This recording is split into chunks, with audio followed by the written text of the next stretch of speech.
gravação. Pronto. Então, bem-vinda, Aniele. Você está com a palavra, vamos lá.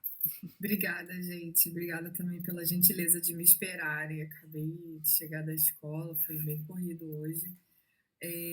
Bom, essa conversa, assim, quando eu estava comentando com a Carolina, veio assim no momento que eu precisei olhar de novo para a tese depois dela pronta, né, e ver que tudo que eu tinha planejado não foi bem assim que aconteceu, coisa de pesquisa mesmo. E essa tese ela já vai ser defendida aí por julho, né, mais ou menos. Bom, eu sou a Aniele, sou professora de Geografia na rede municipal aqui do Rio. Eu trabalho em Quintino Bocaiúva, na Quinta CRE. Fiz meu mestrado e doutorado agora na Unicamp, mas eu fiz a graduação na UFRJ, né, fiz licenciatura em outubro. E aí essa tese, ela vem para mim na tentativa de estudar ainda um pouco sobre políticas de formação de professores, porque no mestrado eu estudei o PIBID, tanto enquanto uma política de formação, quanto o impacto dele no grupo, né, da Unicamp, que tinha, no momento, um projeto específico da geografia. Eu fui PIBIdiana na FRJ, fiz isso no mestrado, e ainda fiquei muito motivada a continuar estudando as políticas específicas para a formação de professores. Até então, na época do PIBID, acho que o PIBID foi uma política assim, que deu uma grande chamada para isso, né, tanto em questões de recursos quanto em produção de pesquisa e produção teórica para a gente voltar a pensar a formação de professores. Era uma coisa que estava meio estagnada ali na discussão de estágio. Então, eu continuei olhando para isso. E aí, a tese, ela... Deixa eu compartilhar aqui com vocês.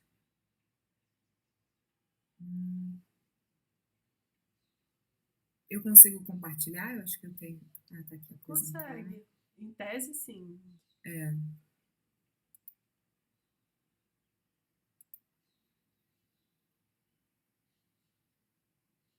Deixa eu ver... Compartilhar...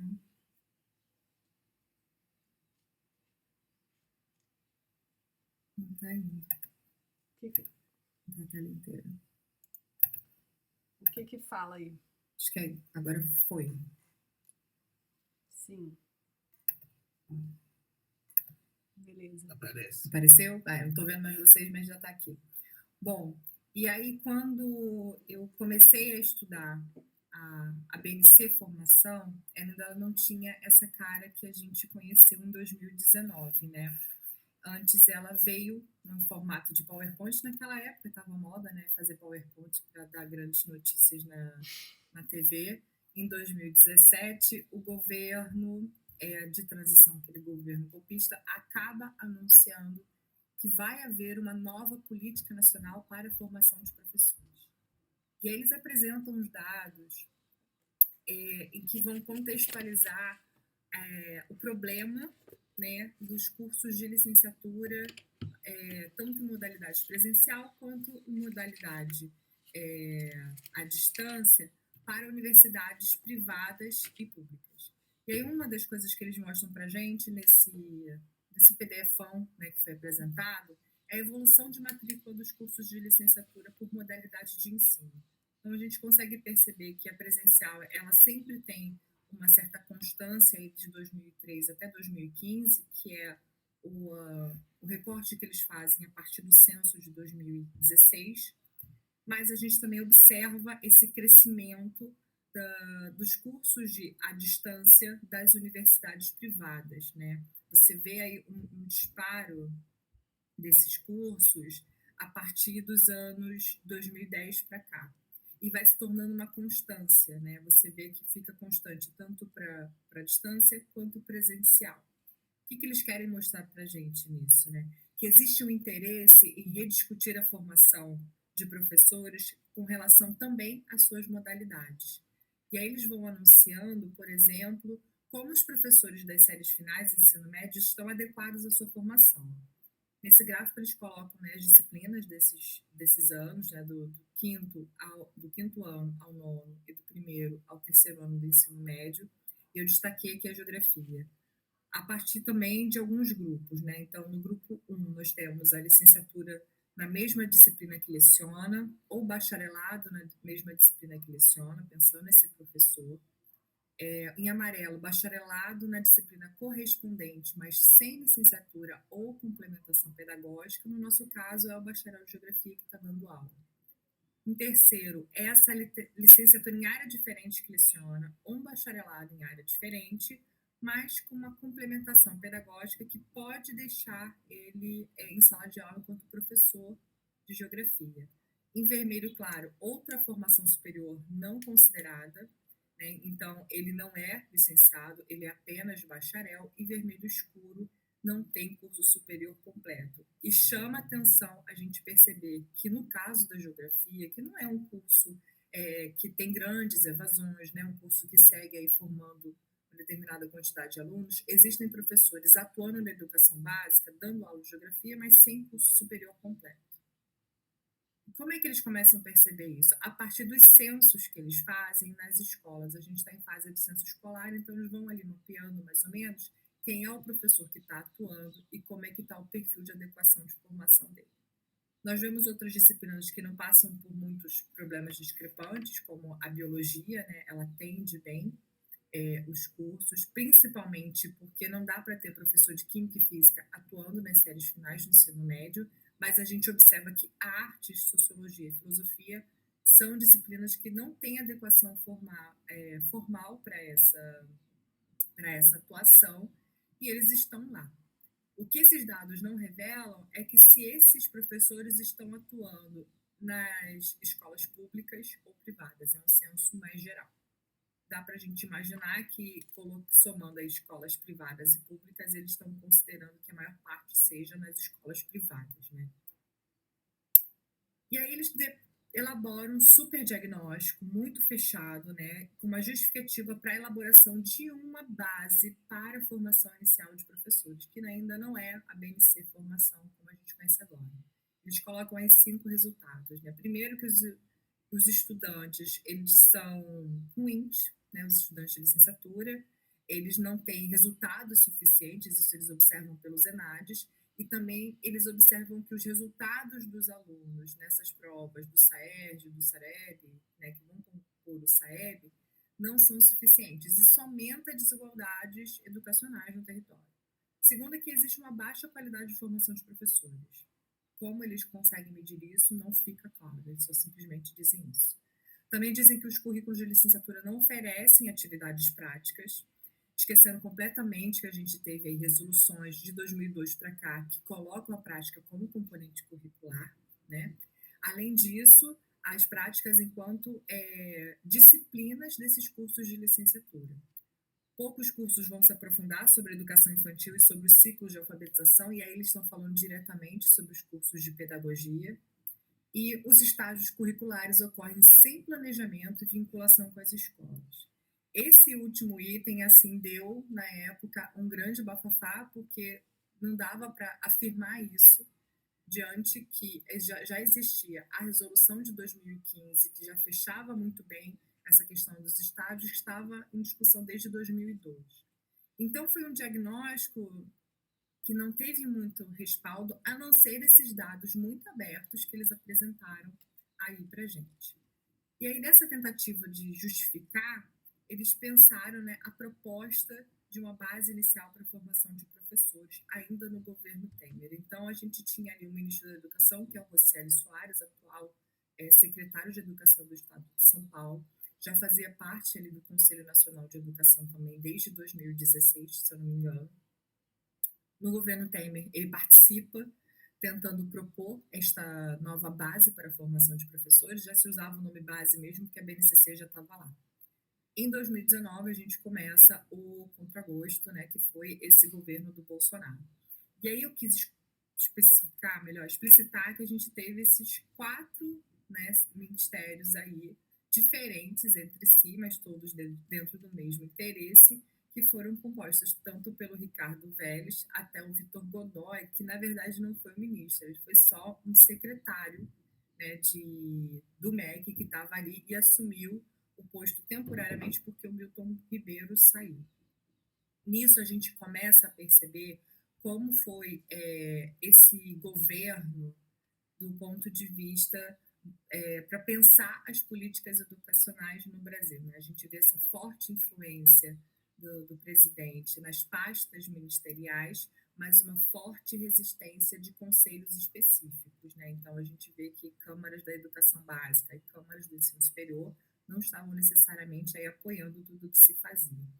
Então, em 2018, eles preparam uma proposta para a Base Nacional Comum da Formação de Professores da Educação Básica, o primeiro texto.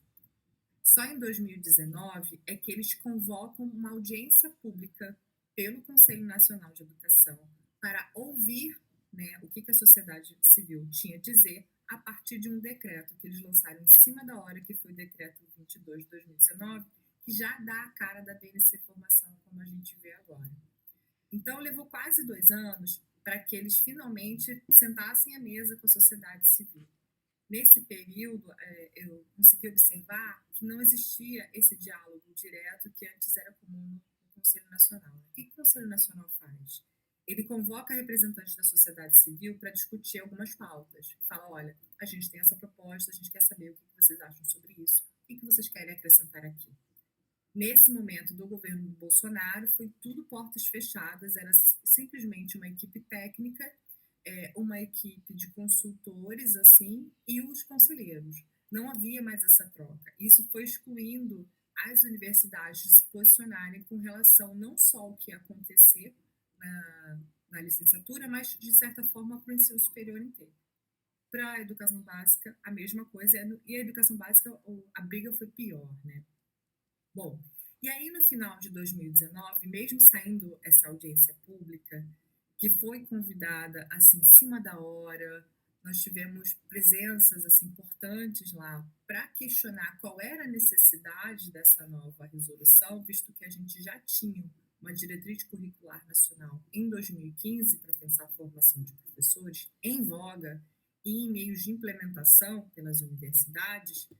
Eles não retrocederam e sequer levaram em consideração os questionamentos que foram colocados na audiência, né? Então, ao final de 2019, a gente tem, né, a Resolução 2 de 2019 para a Base Nacional Comum para a Formação Inicial de Professores da Educação Básica, que eu chamo de BNC Formação. Então, até dezembro de 2019, a gente estava pensando só sobre a formação inicial. Lógico que nela já tinha os apontamentos do que ia acontecer na formação continuada, mas isso ainda não estava em discussão, porque eles já sabiam que seria necessária uma outra resolução para a formação continuada. Eles sabiam que havia muito barulho na primeira, então seguraram um pouco a onda, porque o interesse mesmo, eu acredito que seja a continuada.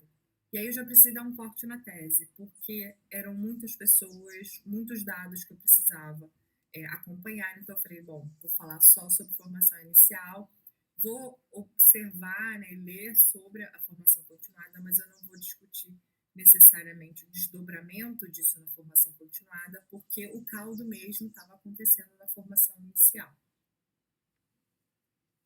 A resolução, né, a proposta de 2018, ela mostra para gente esse infográfico, né, como a BNC formaria professores, né, e professores na formação inicial e como ela daria continuidade a isso durante a atuação do professor.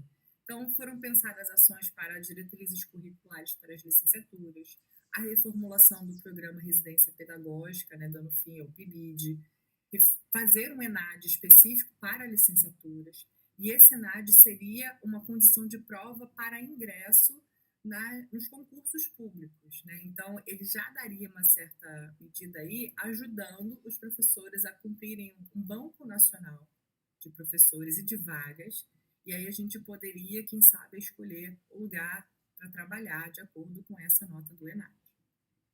Além disso, a formação continuada, ela ia pensar o estágio probatório sendo avaliado, né, semestralmente ou anualmente, para que aquele professor ainda tivesse formação continuada e ele seria supervisionado por um professor mais antigo dentro da sua escola.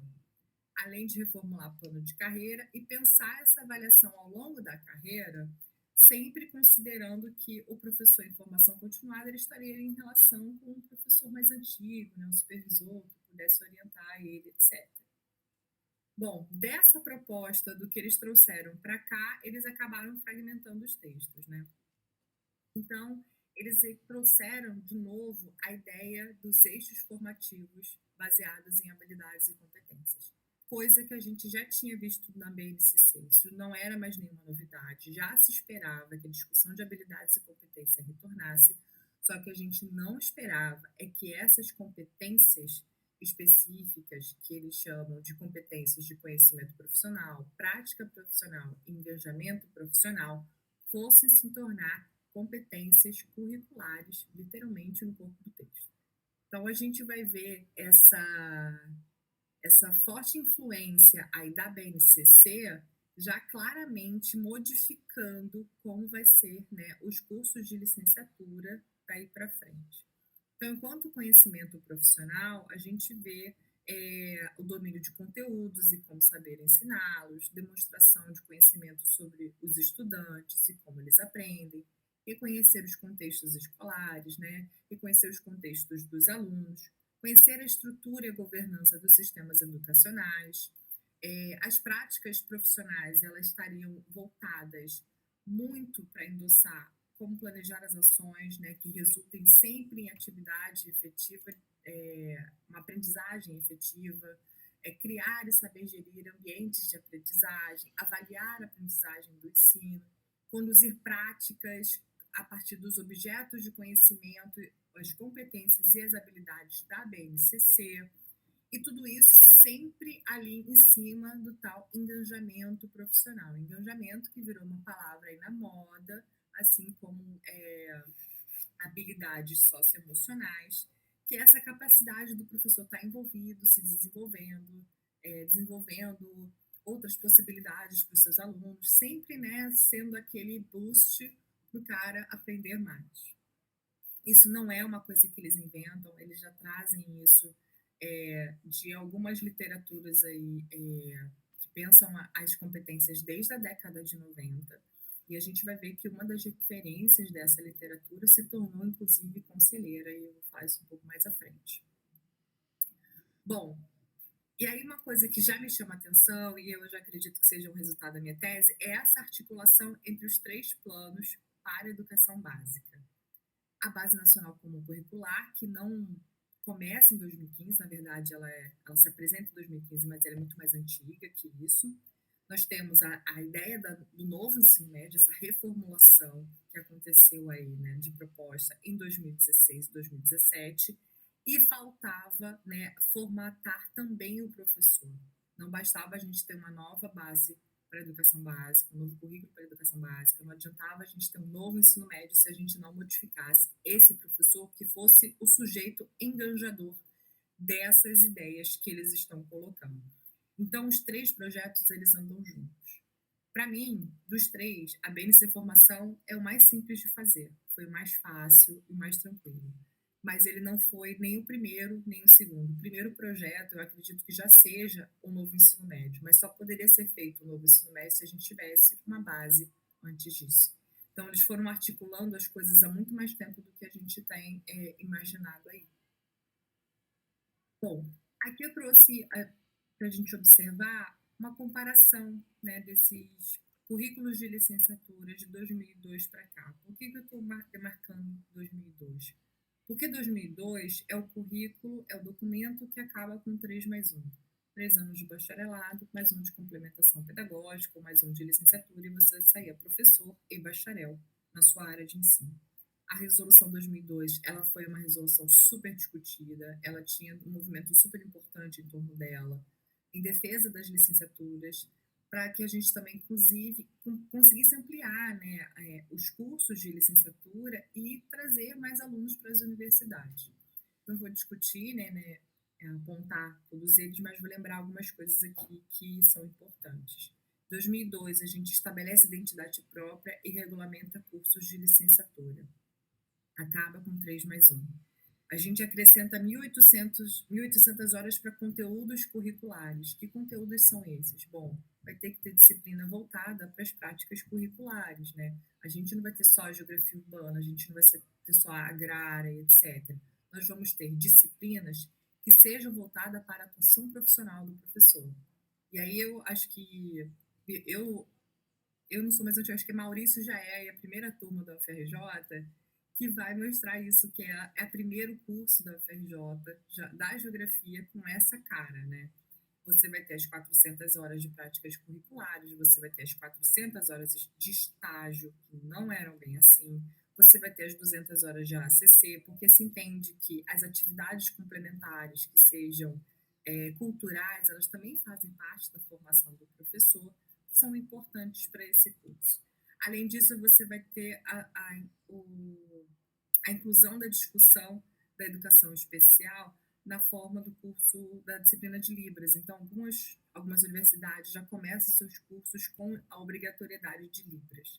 E o trabalho de conclusão de curso. Não existia um trabalho de conclusão de curso para os cursos de licenciatura, né? Você fazia o 3+1, às vezes o teu TCC ou tua monografia já estava pronto, e a licenciatura é uma coisa pro forma.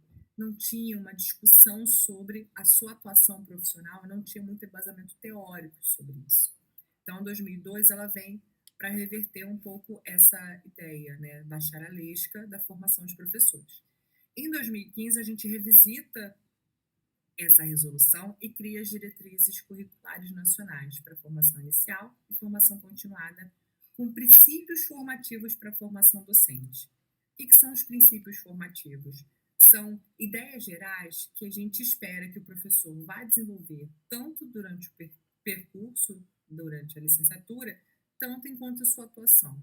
Então, a gente está traçando ali ideias que são importantes para que os cursos eles acabem abordando e manifestando, né, durante a formação aí da graduação. O curso mínimo agora tem 3.200 horas, né? Além daquelas 1.800 horas para os conteúdos curriculares, a gente acrescenta as 400 de prática, as 400 de estágio, as 200 horas de ACC, mas no mínimo esse curso tem que ter 3.200 horas, que é mais ou menos aí um curso, acho que de quase uns 4 anos, né? Bom, mantém-se a quantidade de horas para estágio, mantém a quantidade de horas para prática e você acrescenta 200 horas de núcleos integradores, que também são, de certa forma, as AACCs. Quando a BNC Formação chega em 2019, muitas dessas coisas caem, né? Primeiro porque você estabelece esses eixos formativos baseados em habilidades e competências supergerencialistas e que são um copia e cola da BNCC. A gente não está mais formando o professor para uma discussão mais ampla, né, desse profissional. A gente está formatando a formação do professor para que ele consiga dar conta de um currículo nacional. E aí ele vai reorganizar o currículo em grupos por disciplinas, né? Então você vai ter grupos de 800 horas para conteúdos específicos da geografia, depois 1.600 horas para cursos da prática docente, depois 800 horas que são os grupos de prática e estágio. Não tem mais nenhum item específico enfatizando a importância da disciplina de Libras. E eles condicionam que o trabalho de conclusão de curso, a monografia, seja um portfólio de tudo que o professor produziu durante a sua formação. O problema da gente ter essa desobrigatoriedade de um trabalho de conclusão de curso é que tira a pesquisa como um princípio formativo fundamental para o professor. Você pode não fazer uma iniciação da ciência, você pode não fazer uma iniciação científica, mas fazer um trabalho de conclusão de curso é importante porque você coloca a pesquisa como um dos parâmetros da sua atuação. E aí, essa ideia de você colocar um portfólio com coisas práticas que você fez ao longo do curso, que você apresentou, que você produziu e que você pode utilizar isso para apresentar no mercado de trabalho, reduz muito a capacidade profissional desse docente. Então, de forma geral, essa é a diferença entre esses dois documentos políticos aí da formação de professores.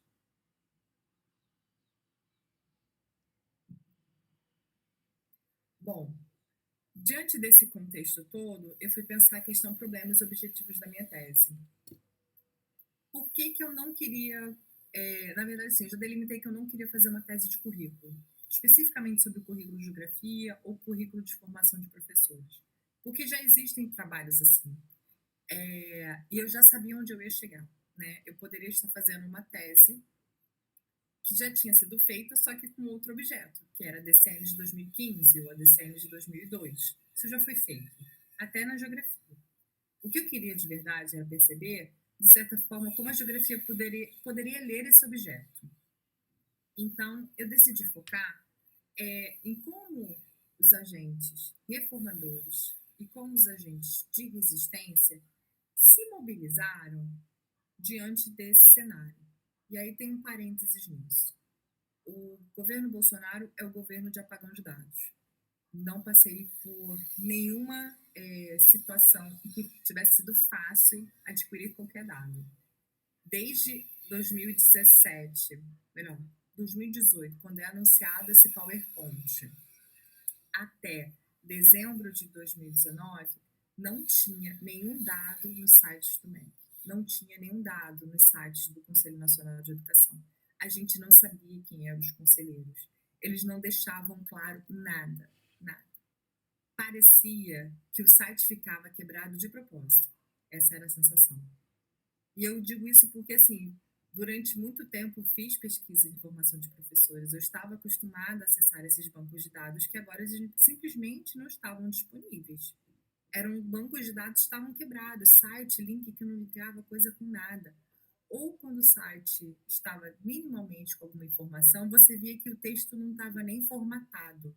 Era como se a gente pegasse aquela referência bibliográfica e o cara ainda mantivesse ali os links, o texto. Era isso.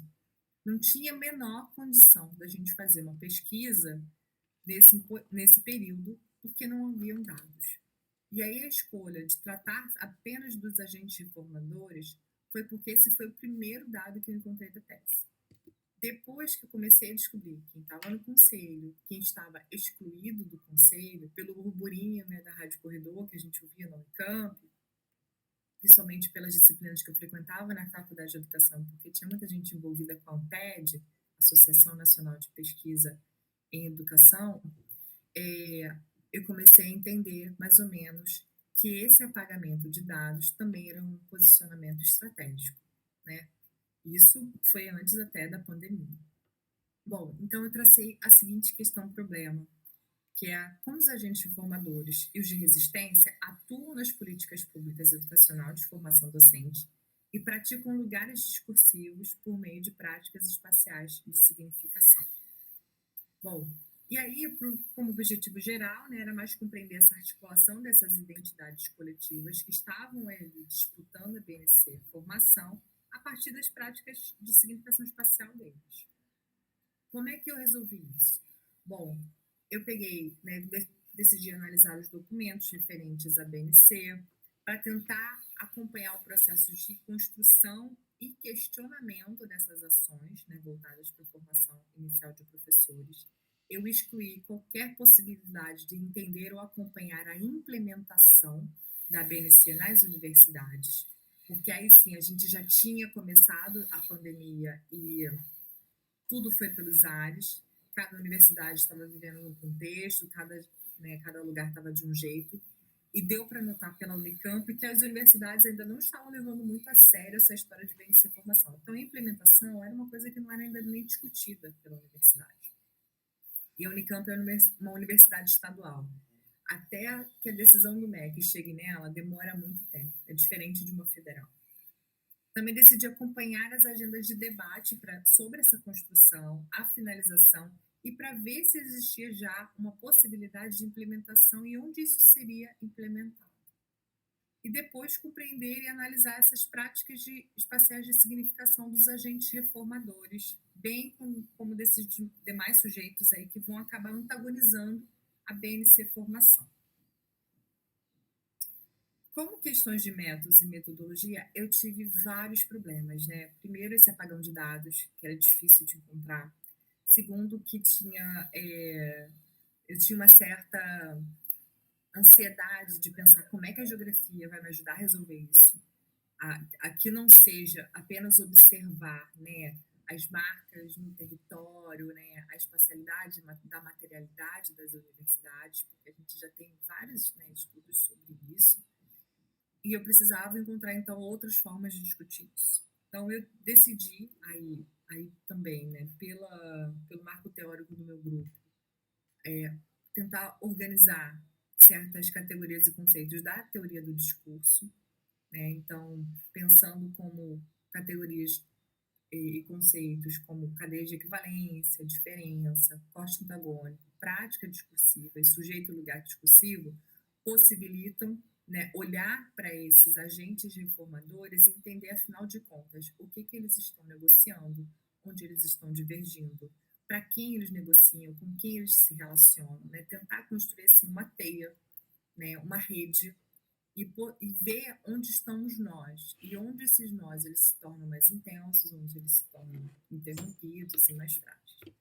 Com isso, né, na leitura, eu fui mergulhando até que eu cheguei numa discussão chamada Follow the Policy, que é uma metodologia para, segundo os autores, né, um método de interpretação sobre a atuação de políticas globais em situações locais, do Peck e do Theodore, que são dois pesquisadores canadenses que estudam políticas urbanas, né? Então, eles foram estudar como Barcelona modificou, né, sua paisagem urbana diante de um projeto que não era de Barcelona, já tinha sido executado em Londres, né, como foi inclusive o Porto Maravilha. Eles começam a interpretar como cada lugar atua a política que foi pensada em um lugar diferente. E aí, o Follow the Policy ele ajuda a gente a traçar esses espaços de intercâmbio que são mais intensivos internamente, mas eles acabam estabelecendo conexões com outros lugares. Eles acabam marginalizando, né, situações espaciais internas ao lugar onde a política está sendo atuada, e ele é sempre contingente, ele é precário, né? Ele não acontece do jeito que deveria acontecer, nem como tem sido pensado. Isso inclui trabalhos de campo, entrevista, análise documental, mapeamentos, etc. No meio da pandemia, não deu para fazer trabalho de campo, não deu para fazer entrevista com ninguém, porque ninguém queria falar online, né? Ninguém mais aguentava fazer isso.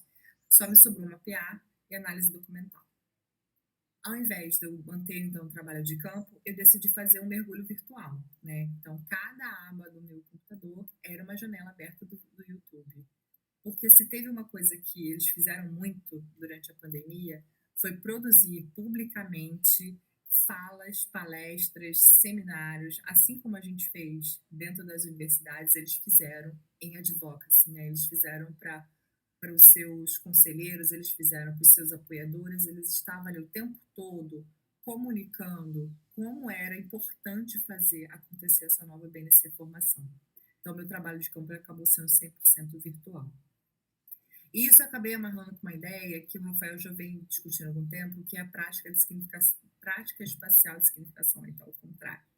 Que é articular, né? Como é que as práticas discursivas de um determinado sujeito, né, práticas políticas, esse posicionamento que o sujeito assume, né, diante de uma determinada ideia, diante de uma equivalência, de uma negociação ou de um antagonismo àquele contexto hegemônico, político, ele também tem uma característica espacial.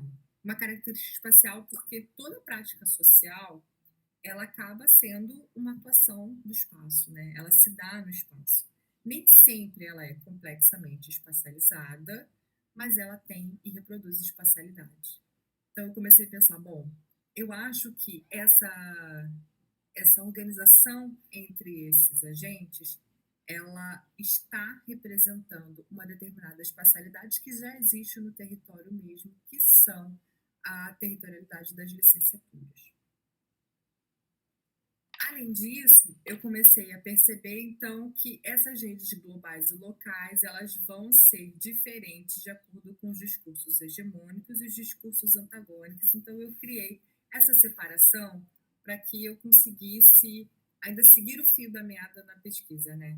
E a gente já estava num momento, assim, muito grave da pandemia e eu não tinha, né, acho que como a maioria de todos nós, eu não tinha muito fôlego para continuar ampliando a tese. Então, eu recortei o máximo que eu pude e ainda assim foram muitos dados que eu precisei analisar. Então, onde tinha um agente hegemônico, onde tinha um agente antagônico, dando palestra no YouTube, live do Instagram, Facebook, etc., eu estava lá, às vezes, em duas ao mesmo tempo. Bom, essas redes globais e locais que eu estou chamando, então, são como essas ideias que são globais, né? A BNC Formação, ela não nasce no Brasil, ela vem de inspiração de outros países, né? Eles colocam isso muito claro no texto. E essa inspiração de outros países acaba sendo um recorte e cola que eles colocam no nosso texto da resolução de 2019. Ela é atuada de forma diferente no nosso contexto local. Então, os agentes, as suas instituições, eles acabam espacializando a política de forma diferente. Isso tem a ver com a prática espacial de significação. E aí nós traçamos algumas perguntas, que são as perguntas tradicionais da geografia, para entender, então, como é que isso vai acontecer, né? Então, em que lugar circulam e que lugares os agentes estão ocupando? Quais são os lugares e territórios que a política toma materialidade? A gente precisava saber onde está, onde fica a coisa. Como isso acontece, né? Então, quais são as linguagens, quais são os significantes que vão reforçar essas práticas discursivas? A gente está falando de significantes de qualidade da formação de professor. Então, qual é o que eles entendem como qualidade, o que é importante para esse professor que vai ser formado a partir desse documento? E quais são as redes e conexões que vão sustentar essas linguagens aí? E por que as identidades coletivas desses lugares elas vão sustentar as redes que estão ali, né? Como é que o território ele vai recebendo essas políticas, ele vai, pode, de certa forma, reforçar, ou ele desmobiliza a política ou políticas anteriores e criando novas espacialidades? E por quê? Quais são os interesses específicos neste território, né? Por que essa BNC formação é tão imperativa? Por que ela tem que acontecer agora? O que isso modifica para a gente enquanto uma interpretação, tanto não só na formação de professores, mas enquanto geograficamente, né? Então, acho que aqui foi quando eu consegui observar, de certa forma, a geografia do meu objeto. E, com certeza, foi muito importante estudar todos os textos que a gente tem hoje publicados sobre geografia da educação, porque eu comecei a observar, não, aqui a gente tem um objeto de fato geográfico e também um objeto curricular. Então, eu acho que aí nesse momento eu consigo satisfazer. Eu falei, olha, dá para fazer uma tese que não seja uma tese sobre currículo. Bom, pensando então as políticas educacionais e geografia, eu não tive fôlego, né, para avançar muito nessas questões, mas eu trouxe algumas ideias por que, né, eu fiz isso na tese. Primeiro, fui pensar como é que a geografia estuda as políticas públicas. A gente vai ver os recortes e os temas das políticas públicas na geografia, pensando políticas sociais, pensando espaço urbano, expansão agrária, movimento do campesinato, gestão ambiental, né, impactos ambientais, os patrimônios culturais. Agora a gente também tem muitas políticas de gênero sendo observadas através da geografia. Sempre na ideia de que a gente pode medir escalas de ações, atores, espaço, métrica. E isso me ajudou muito a entender que o objeto ele tem sim uma espacialidade que pode ser estudada pela geografia, né? Não dá aquela dali a afirmação que a gente já faz nesse campo da geografia da educação. Não precisa ser a educação que vem estudar isso, a geografia também pode fazer e pode contribuir de outra forma. E aí, esses caminhos para uma reflexão teórica, além de pensar como a geografia estuda as políticas públicas, eu fui pensar por que as políticas educacionais elas podem ser um objeto para a geografia. Bom, a gente está falando de um lugar de produção de política pública, né, que antes da materialização, ele possibilita a gente pensar sobre o lugar discursivo desses sujeitos. E o que eu estou chamando de lugar discursivo? Lugar discursivo é quando um determinado sujeito ele assume um posicionamento político, social, filosófico e a partir dele ele começa a defender seus interesses. Então, a produção dessa política pública, ela acontece nesses espaços políticos que às vezes podem ser restritos, né, espaços aí, né, como câmaras, etc., mas eles também podem ser espaços um pouco mais orgânicos, né, como a própria rua. E a gente está sempre falando desses sujeitos, então, que estão se posicionando, né, de um determinado discurso político. Me ajudou também a discussão dos ciclos de política do Stefan Ball e a atuação das políticas, né? O Ball já é um sociólogo que há muito tempo vem falando sobre isso, que a produção de políticas educacionais ela acontece em esferas diferentes, mas que estão em sinergia, né? Elas estão relacionadas. Então, a gente vai ter o contexto de influência, o contexto de produção, o contexto de implementação andando juntos. E isso, para a gente, na geografia, tem um nome muito parecido, né, que seria a ideia e a interpretação das escalas. A atuação de políticas também é um conceito interessante do Ball e da Beth Maguire, porque eles vão falar o seguinte: olha, essa ideia que você coloca como implementação, ela não existe.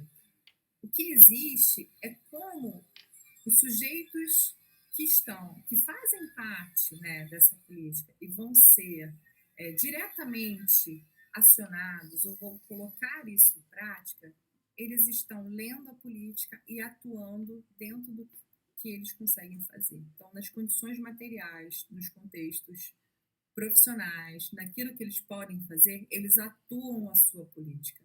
Isso não é implementado de cima para baixo. Na verdade, quando chega lá embaixo, já chega de uma outra forma que talvez a forma como foi pensado, né, tanto sendo uma influência ou produzindo de fato a lei, jamais tenha cogitado. Isso é muito bacana, porque ajuda de novo a geografia a se posicionar, né, e observar a política educacional enquanto um objeto mesmo. Bom, e aí essa ideia da geografia olhar para as políticas educacionais como objeto, não necessariamente a gente vai ver somente a materialidade daquilo, né? Então a gente pode pensar como essas leis, no caso das políticas educacionais, elas vão criar sistemas de ações que vão mobilizar os sistemas de objetos, né?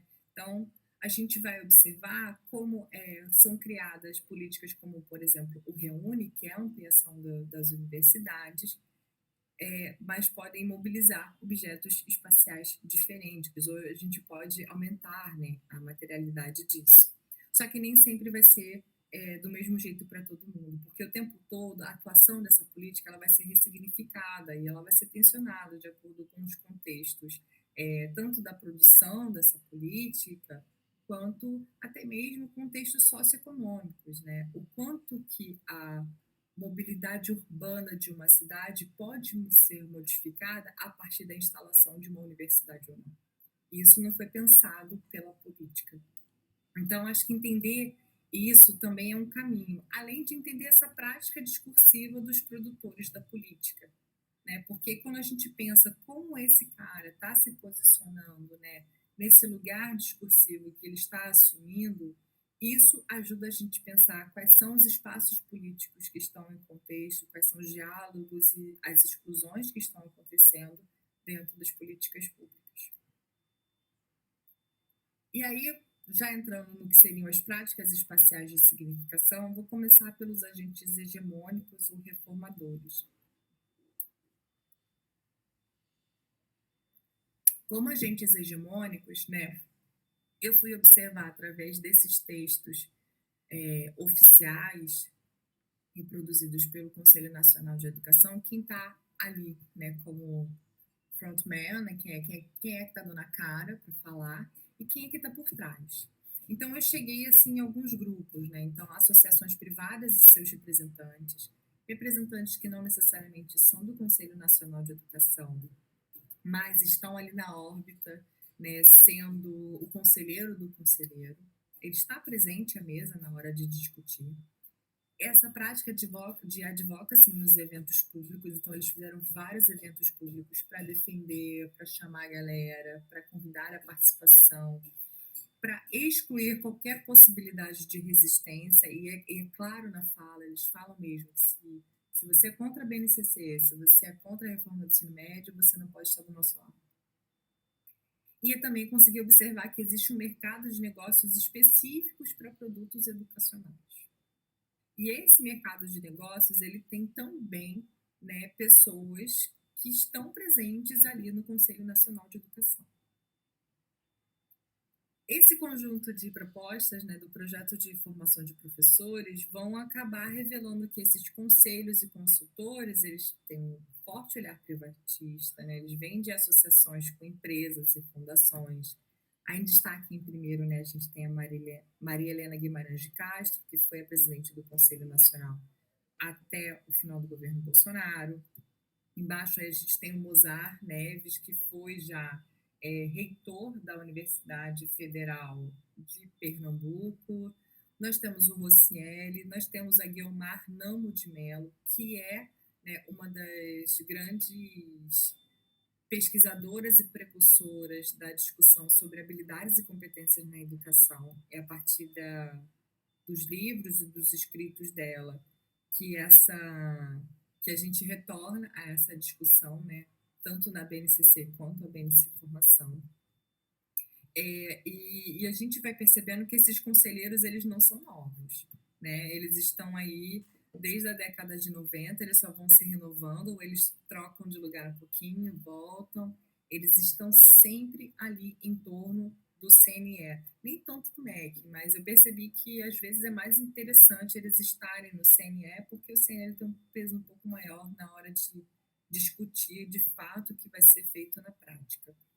E tudo isso, gente, é dentro de uma reforma super neoliberal, gerencialista, né, que não é isolado, ela vem de uma escala mais mundial, onde a gente tem forte influências aí de documentos do Banco Mundial, da OCDE, da Unesco, né? Então, eles não estão também muito por fora disso, eles negociam diretamente, participam de cursos, eles vão aos países, eles estão circulando por esses lugares sempre em advocacy, né? Sempre ali trazendo mais apoiadores, discutindo o que é legal, o que pode ser diferente, né? Por que talvez o governo não esteja tão alinhado, talvez a gente, né, ofereça resistências e etc. Essas aí são algumas carinhas, né, desses agentes reformadores que eu fiquei acompanhando nos últimos 3 anos. Bom, eles representam esses grupos de empresas, não é nenhuma novidade, é o mesmo grupo de empresas que apoiou a BNCC, então a gente vai ver desde a Fundação Roberto Marinho até o Burger King. Eu ainda não entendi muito bem por que o Burger King está aí. Mas o que todos eles têm em comum é que, na verdade, além da empresa, né, principal, eles têm fundações específicas para educação, né? Então, eles são fundações que vão ajudar crianças a aprender a ler, são fundação para cursos técnicos para adolescentes, né? São fundações que oferecem uma gama de serviços que fica muito bem para eles, e aí, né, tem aquela velha história de quanto de imposto eu posso abater diante da minha boa vontade. Então é importante que eles estejam ali, né? Óbvio que a editora Moderna, ela está ali com interesses mais privados, mais o Instituto MRV, né, o Instituto Votorantim, né, o Instituto Unibanco, eles vão mais nesse sentido ali de amortizar os interesses para fins educacionais. Essas espacialidades discursivas, então, elas vão ter alguns dados que eu vou trazer aqui para vocês. Aqui a gente tem um gráfico do número total de associados da ANEC por unidade de federação. A ANEC é a Associação Nacional de Instituições Educativas Católicas, né? A ANEC, ela esteve presente em várias reuniões com o CNE e ela é representada, inclusive, pela própria Guiomar, que vai dar palestra para eles, que tem uma relação muito próxima com esses reitores. E a gente vai observando aí a quantidade de instituições católicas que são associadas à ANEC e que são representadas por esse discurso da Guiomar, né? Ela faz isso, né, de estar em advocacy. Isso é o estar em advocacy. Você trazer quem você representa junto com você e por que você está falando diretamente para eles, né? Então, ela está ali o tempo todo tentando conquistar esse apoio. De fato, ela já tem, né, quando eles publicam isso, ela já tem total apoio deles. Para a BNC Formação. A gente consegue observar que, né, o Estado de São Paulo tem 49 instituições associadas, Minas Gerais está em segundo lugar, Paraná e Rio Grande do Sul aí em terceiro lugar.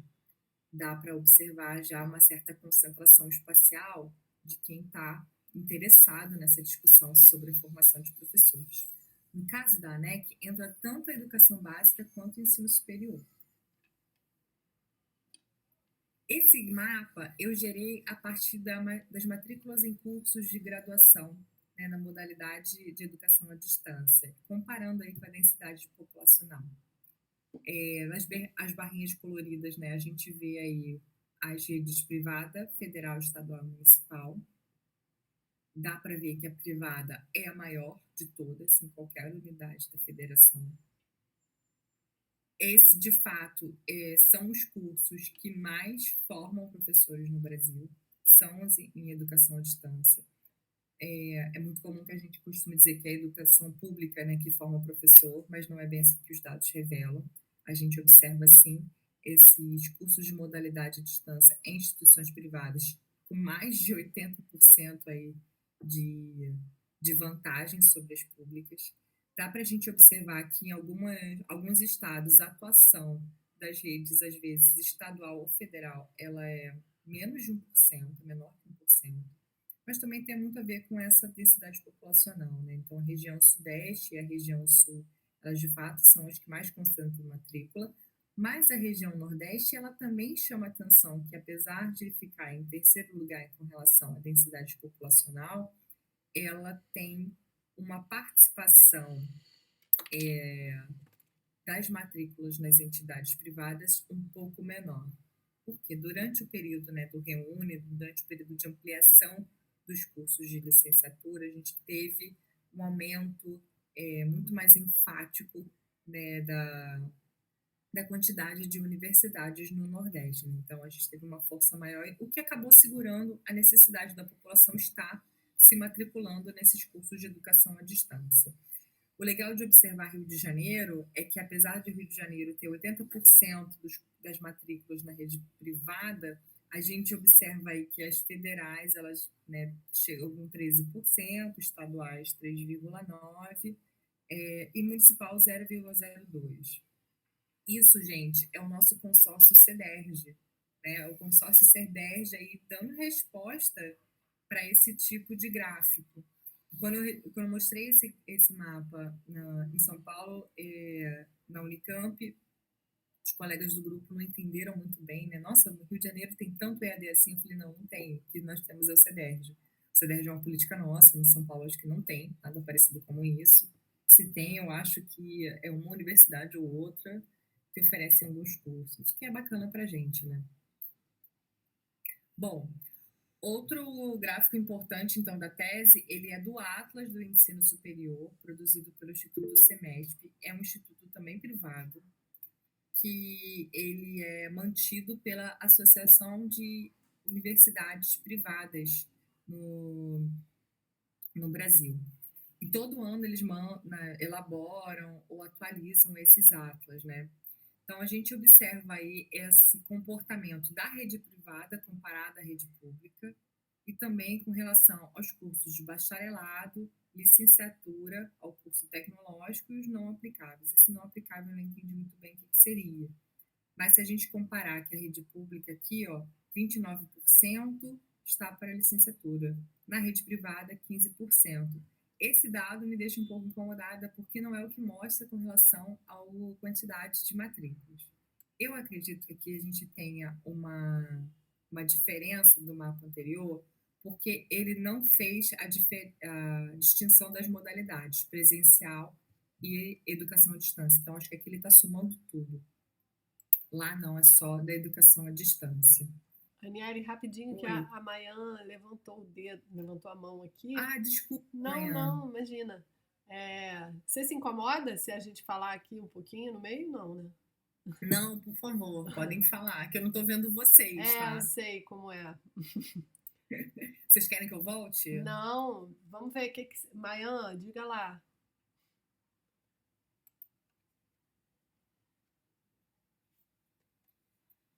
A gente não tá te ouvindo, Mayan.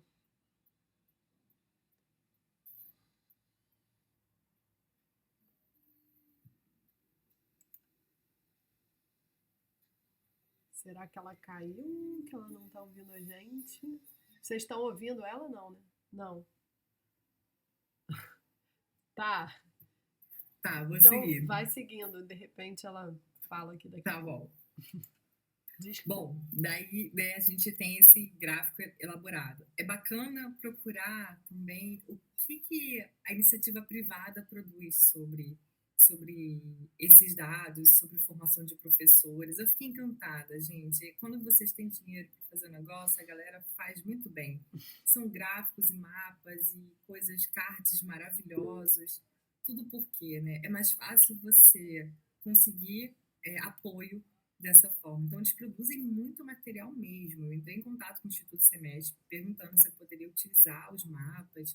Eles foram super solícitos. Olha, não tem problema, pode usar sim, é só citar. Né? Mal sabiam eles que eu ia falar muito mal. Mas... Mas eu fiquei encantada. Falei, cara, eles produzem Atlas todos os anos, atualizando sempre esses dados. Então, olha como é E o que importante é para esse ele. instituto?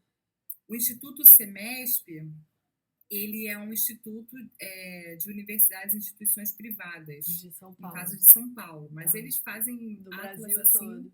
do Brasil inteiro. Uhum. A Mayan E estava querendo perguntar, ela botou aqui no chat, o que era rede municipal no gráfico anterior. rede municipal. Então, Mayan, tem alguns municípios que oferecem cursos de ensino superior, tá? Acho que no Será que é Rio... normal superior, uma coisa assim? Não é escola? normal Não, superior, é curso de ensino superior, né? A gente tem alguns municípios no estado de São Paulo que isso é comum, acho que Jundiaí tem a faculdade de Jundiaí, você vai ver esses cursos assim, a faculdade de campus, né? Faculdade de medicina de campus, né? São essas universidades municipais que oferecem cursos de graduação. Nem sempre elas vão ser públicas, né? A maioria delas é privadas, mas às vezes ainda tem alguns municípios aí que oferecem públicas sim, tá? Bom, aí eu cheguei num lugar que eu entrei, eu falei, gente, eu acho que se eu pudesse voltar do zero, eu faria tese só sobre isso, que é esse mercado global para produtos educacionais, né? Não sei se vocês já ouviram falar, mas existe uma feira de negócios chamada Bet Educar. A Bet Educar, ela acontece em vários países e ela recebe gente do mundo inteiro, dependendo de onde for a feira, né? Ela acontece em São Paulo, aqui no Brasil, mas ela tem circuitos pequenos que ela vai, né, passando aí de vez em quando em alguns estados, em algumas cidades. E o que eles fazem? É um grande feirão com workshop, painel, representação em stands que as escolas procuram, as universidades procuram para negociar pacote de Google educacional, livro didático, robótica, curso de inglês, curso daquilo, curso do não sei o que lá. Tudo que é possível vender em termos de produtos educacionais está na BET. A BET é a principal feira internacional que a gente tem. E o Brasil não está ficando para trás, porque o Brasil é um dos países que mais produz produto educacional no mundo. Essa é uma ilustração, né, que eles colocaram de 2020. Em 2019, a edição ela teve representantes de 890 cidades do Brasil, né, a maioria do Sudeste, mas veio gente do país inteiro. E além de outros países, né, vieram para cá também. Eu tenho uma prima que ela faz parte de uma EduTech, que é uma dessas empresas de tecnologias educacionais, que ela trabalha com pacotes de robótica. Então, ela fundou com uns amigos, né, outros professores, essa EduTech, e ela participa da BET já há uns 4 anos, e é de pouquinho em pouquinho, né? Primeiro você vai para conhecer, depois você aluga um stand, vai fazendo negócio, sai de lá cheio de contrato. E a ideia é que você também circule pelas outras bets, né? Então você vai para Londres, que é a principal, você vai para a Ásia, né? Você pode ir para os Estados Unidos, acho que a próxima principal vai ser na Coreia, e eles ficam circulando. Não foi surpresa nenhuma descobrir que nos painéis sobre formação de professores, e esse ano especificamente, de 2020, tinham 2 painéis de formação de professores, estavam o atual, né, na época, reitor da Unicamp, fazendo uma palestra super bacana sobre formação de professores, estavam os conselheiros de educação, né? E estavam todas as outras pessoas que eu já estava observando das associações. Eu falei, gente, eles não estão só negociando apoio político, mas eles estão negociando, de fato, produtos para essa base ser colocada para frente. Não sei se todo mundo já leu, mas existem aspectos da base que vão falar especificamente sobre habilidades voltadas para uso de tecnologias. Então, os professores precisam ter disciplinas voltadas para isso, os professores precisam mobilizar habilidades e competências voltadas para isso. Então, eles estavam ali, inclusive, pedindo apoio das empresas, claramente dizendo que, olha, comprem um pacote da Google porque vai ter professor sabendo utilizar. Eu fiquei, assim, apavorada e encantada com esse universo da Beth. Além disso, eu comecei a ver também que o quanto eles colocam isso para frente, né? Então, em 2022, eles prepararam uma delegação de representantes para conhecer a formação de professores na King's College, que fica na Europa. Então, eles foram conhecer universidades, como é que funciona o currículo deles, né? E a partir daí a gente vai vendo os desdobramentos dessa influência.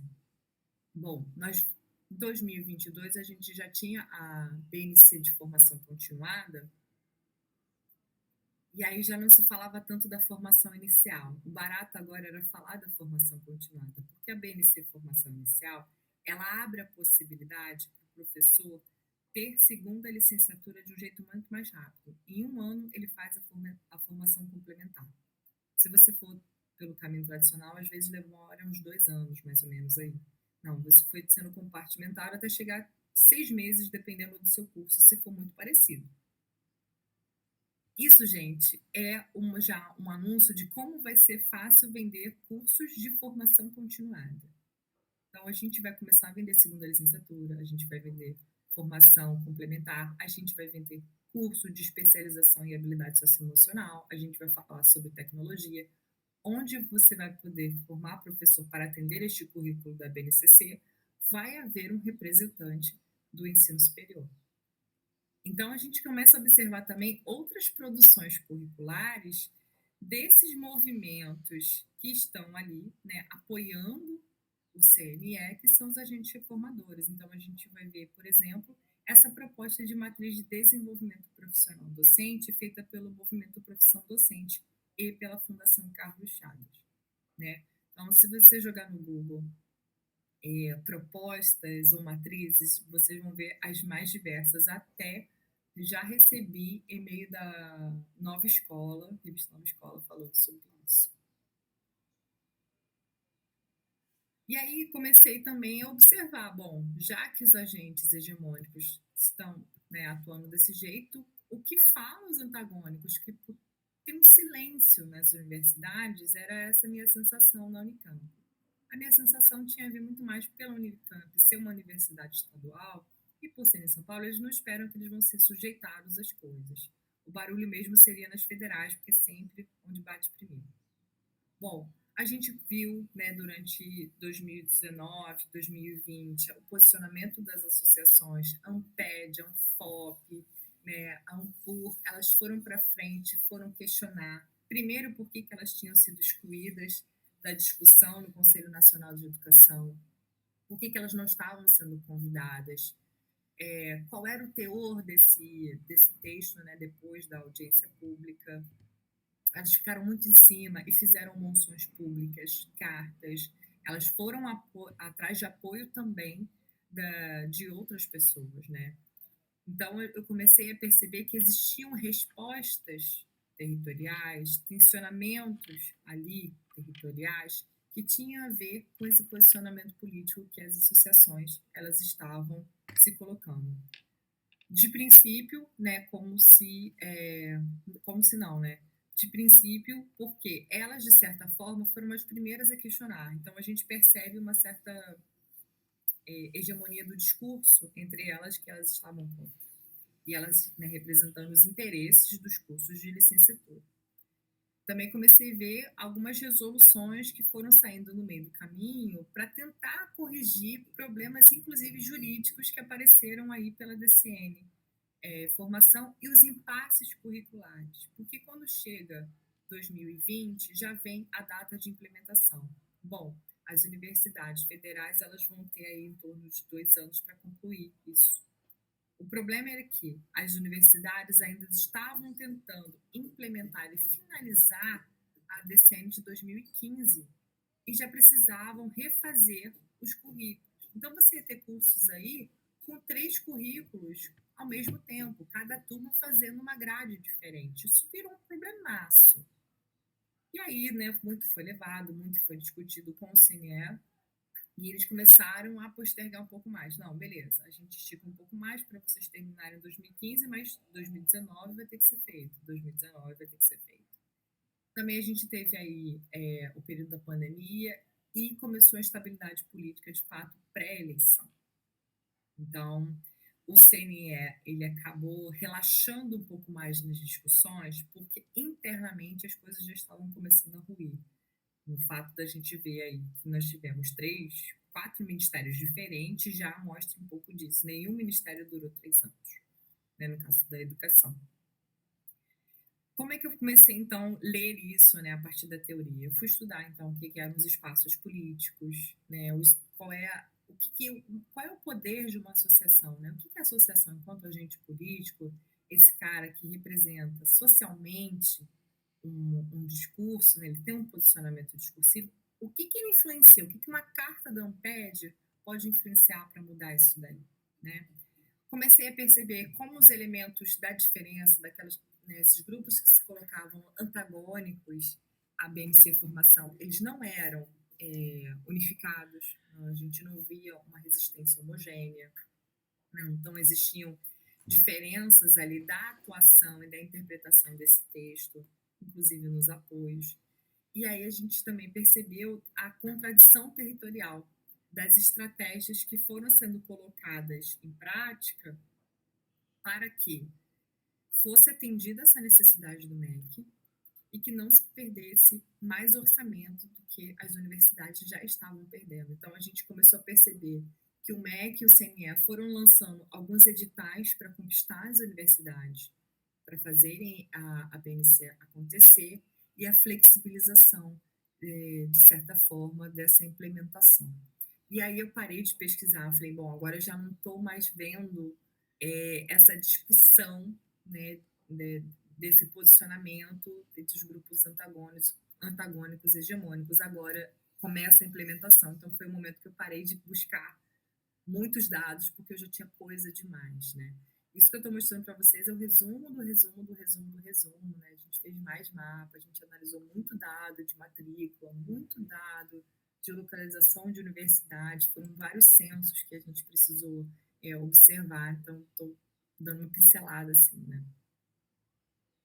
Bom, enquanto prática de espacial de significação, onde eu fui ver a espacialidade do discurso e do corte antagônico, né? Daquela galera que é contra. Fui para o YouTube, fiz playlist de vídeo, assisti várias vezes as mesas, assisti muitas palestras, entrei em reunião fechada de pró-reitoria, fui expulsa, eu ficava, né, mandando mensagem para os colegas que já estão na universidade, vem cá, como é que está acontecendo, como é que está a tua universidade, o que estão mobilizando. A maioria não estava fazendo nada ainda, porque os problemas e as preocupações eram outros, né, você tinha aí vários cursos para dar conta durante a pandemia, então isso não era um problema. Mas o que eu observava era sempre um PED, um FOP, um PAI, o SEDES e o Forundir ali de frente, né, se colocando enquanto antagônicos. Olha, a gente não está concordando com isso de jeito nenhum, isso não pode ir para frente. Não via muita movimentação nas instituições, né, por conta desse contexto da pandemia, e pouco vi as nossas associações da geografia mobilizadas. Eu acho que a única vez que eu vi alguma mobilização da geografia foi essa reunião da AGB em junho de 2021. Então, passou 2019, passou 2020. Em junho de 2021, a associação resolveu se manifestar. E a APG também não colocou nada até aí o momento que eu estava coletando dados, né? Mas eu acho que até final de 2021 a gente não teve muita coisa da geografia, não. Observando também esses documentos que elas assinaram, né, essas associações, não estava escrito ali em momento nenhum APG ou AGB. Não foi, eles não foram signatários, né? Outras licenciaturas foram, mas a AGB demorou muito tempo para fazer esse apoio e essa presença. Não que a gente tenha se colocado a favor da BNC Formação, mas é que parece que demora muito para a geografia ela se manifestar quando a gente tem alguma discussão como essa, né? Bom, voltando então para os mapas, esse foi o mapa que a gente produziu, né, com relação ao número de instituições de ensino superior. Aqui em azul nós temos o total, eu só estou considerando as sedes, não estou considerando as filiais.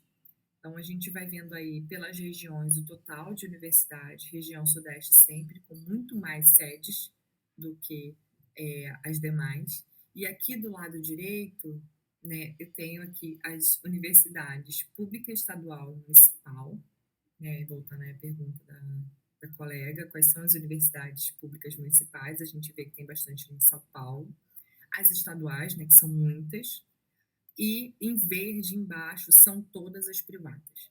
Então, em verde é só sede, não tem a filial não, são as sedes das privadas. Comparando com o mapa de cima, a gente observa que muita coisa se sobrepõe, mas também a gente consegue observar que elas acabam se espraiando e alcançando os vazios que as públicas deixaram. Essa, sem dúvida, eu acredito que seja uma estratégia das privadas, né? E também ela acaba mostrando para a gente, de novo, né, afinal de contas, quem anda formando professores no território nacional, né, são elas. O que a gente não consegue acompanhar é onde está esse professor, porque ele pode estar matriculado numa sede dessa, mas ele está estudando à distância em, sei lá, 300 quilômetros de distância. Isso a gente não consegue ainda fazer. Mas, de certa forma, a partir desses mapas das públicas, a gente vê como que a materialidade, né, esse sistema de objetos das universidades, ele é mobilizado pelo posicionamento discursivo das associações públicas, como a Amped, como a Anfop, o Fundir, né, o Caderno SEDES. É um grupo muito restrito. E esse grupo restrito que foi a frente antagônica da discussão. Nós tivemos aí em 2022 algumas manifestações que já foram assim manifestações mais gerais, já incluindo o comitê de estudantes, né, já incluindo assim outros grupos além das associações. Aí o negócio já tinha entornado mesmo e as universidades começaram a se mobilizar por conta desse contexto de implementação. Então, a gente teve aí comitê de lutas na UF-Niterói, nós tivemos marchas em Maringá, teve também, acho que na USP, Ribeirão Preto, nós tivemos aqui algumas mobilizações restritas, porque são mobilizações que foram chamadas pelas associações de estudantes dos cursos de pedagogia, né, estudantes de graduação. Então, de novo, você vê ali a associação, ela dando essa mobilizada nos espaços políticos. Para tentar conquistar as universidades e mobilizar isso, né, algumas instituições participaram do edital número 35. O edital número 35 é um edital que o MEC lançou através de um programa chamado PRIO, que é o Programa Institucional de Fomento e Indução de Inovação na Formação Inicial e Continuada de Professores e Diretores Escolares. Bom, agora a métrica a gente precisa de cursos de licenciatura, na verdade, que atendam à inovação, né? Então, atendam a essa categoria curricular que está aparecendo aí na BNC, né? A gente tem que ter novos professores para os novos alunos que estão sendo formados no ensino médio. Algumas universidades elas vão participar, né? Como a Unemat, o UCB, o FMC, e a ideia é a seguinte, que funciona enquanto uma rede, né?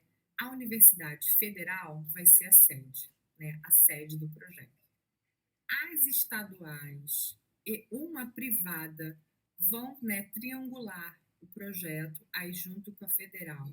E as três, elas podem mobilizar professores, diretores e alunos de graduação nesses cursos EAD que sejam voltados para inovação. Então, é muito específico o funcionamento dessa rede, muito específico.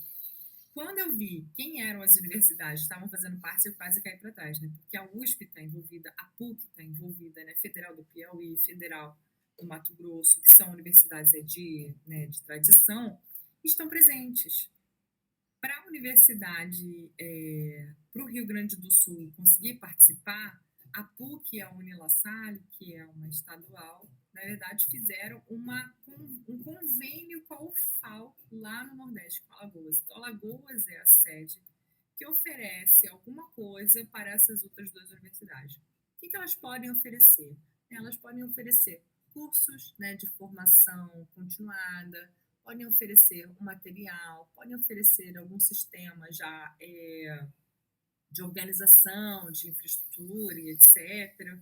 Isso é o que faz essa triangulação, de certa forma, funcionar. Os alunos que participam do PRIU têm bolsa, né? Eu acho que uma bolsa de quase R$ 800, como é do residência. Os professores que estão ali dando conta e organizando também participam.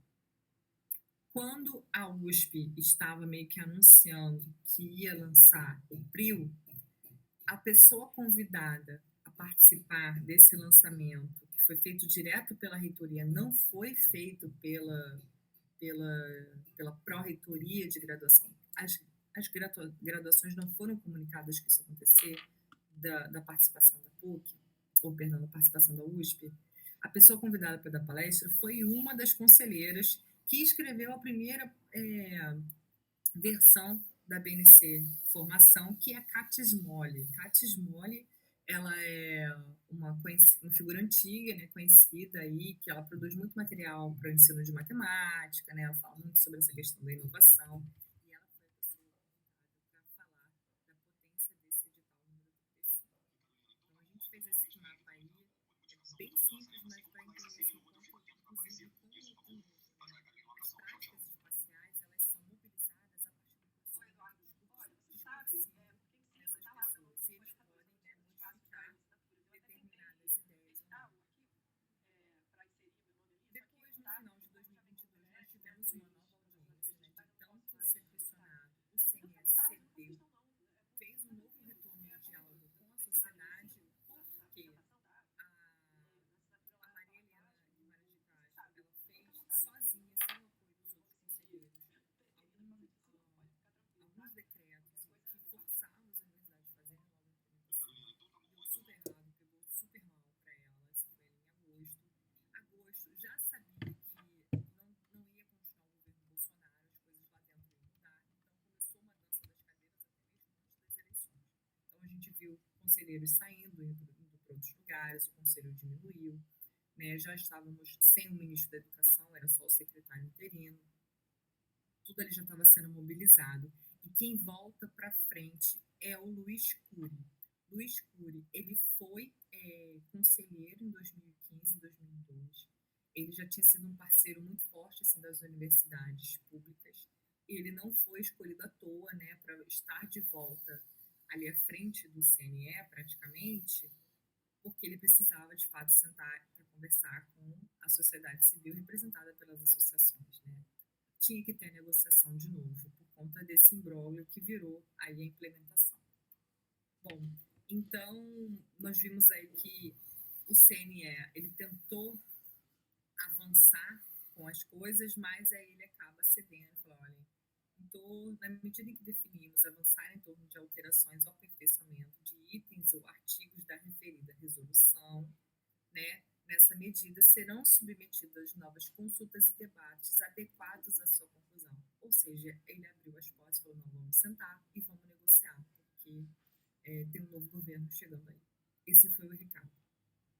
A gente não sabia qual seria o governo, né? Tinha-se medo ainda do Bolsonaro ser reeleito, mas por dentro o Ministério da Educação não ia continuar do mesmo jeito que estava. E aí, no final de 2022, nós tivemos essa reestruturação do Conselho Nacional. Antes que mudasse de governo, eles fizeram eleição, né, elegeram nova presidência, novo conselho permanente, e aí entrando o novo Ministério da Educação, já existia um conselho diferente do que foi, né, o anterior, e de fato, após a eleição, acabou o governo Bolsonaro, a gente teve algumas mudanças aí. Bom, e aí eu precisei finalmente encerrar o contexto, né, da minha tese, né? Eu estava tentando ali acompanhar, de certa forma, a produção disso e me afastar da implementação, porque a implementação ela vai te sugando e você vai indo para outros lugares. Não vou ler muito aqui as conclusões, mas a ideia geral é pensar o seguinte, gente: como é que as associações, essas entidades, elas se organizaram para mobilizar estratégia, ação, né, fazer apoio, diferenciação, interromper coisas a partir dos seus espaços políticos, né? Como é que eles validaram isso? Eles validaram a partir do próprio território, do que o território já manifestava enquanto materialização das universidades, né? De onde estão os cursos de licenciatura. Como é que eles defenderam isso? E como eles se aproveitaram disso, né? Tanto os agentes que estavam a favor quanto os que são contra. Então, quando a gente observa os antagônicos, a gente observa que existem universidades que sim se colocaram contra, mas também elas negociaram outras formas de tentar ainda ter apoio do governo federal. Não é que a USP tenha sido 100% peleira, né, ultra-direita, mas existem cursos ali que são importantes para ela e que ela acaba recebendo um orçamento que ela não estaria recebendo de forma direta. Então, isso tudo tem interesses, né? O que é bacana quando a gente está estudando as políticas curriculares é que as coisas elas não são fechadas, elas são precárias. Precárias no sentido assim que vai ser contingencial. A gente vai negociar, renegociar, nós vamos encontrar formas de andar para frente, a gente vai encontrar sempre uma forma de acontecer e nunca vai ser totalmente estruturalmente fechado, né? Uma outra coisa bacana, então, que a tese acabou mostrando é que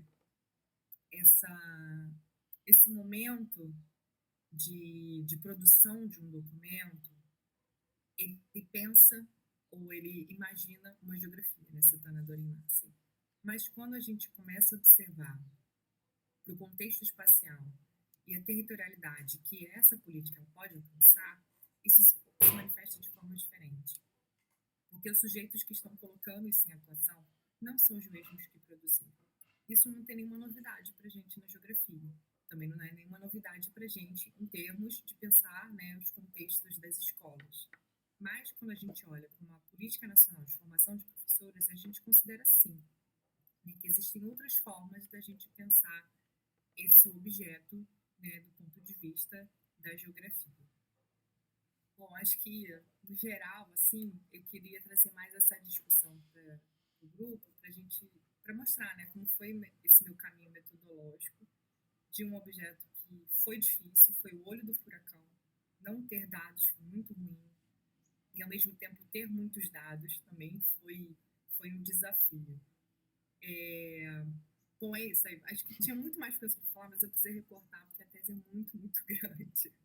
Nossa, Aniele, não sei nem como agradecer, assim, eu tô aqui com tantos balõezinhos de pensamento aqui, com base no que você falou, assim, realmente, cara, parabéns, que trabalho bonito, que trabalho difícil, num, num momento muito difícil, num contexto político muito difícil, enfim, são muitas coisas, aqui tem algumas coisas que gostaria de comentar, mas também, assim, acho que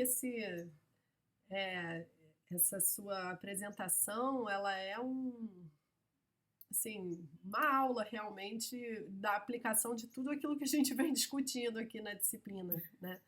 Mas enfim, vamos ouvir o pessoal que está com a mão levantada aí e eu também quero falar um pouco depois.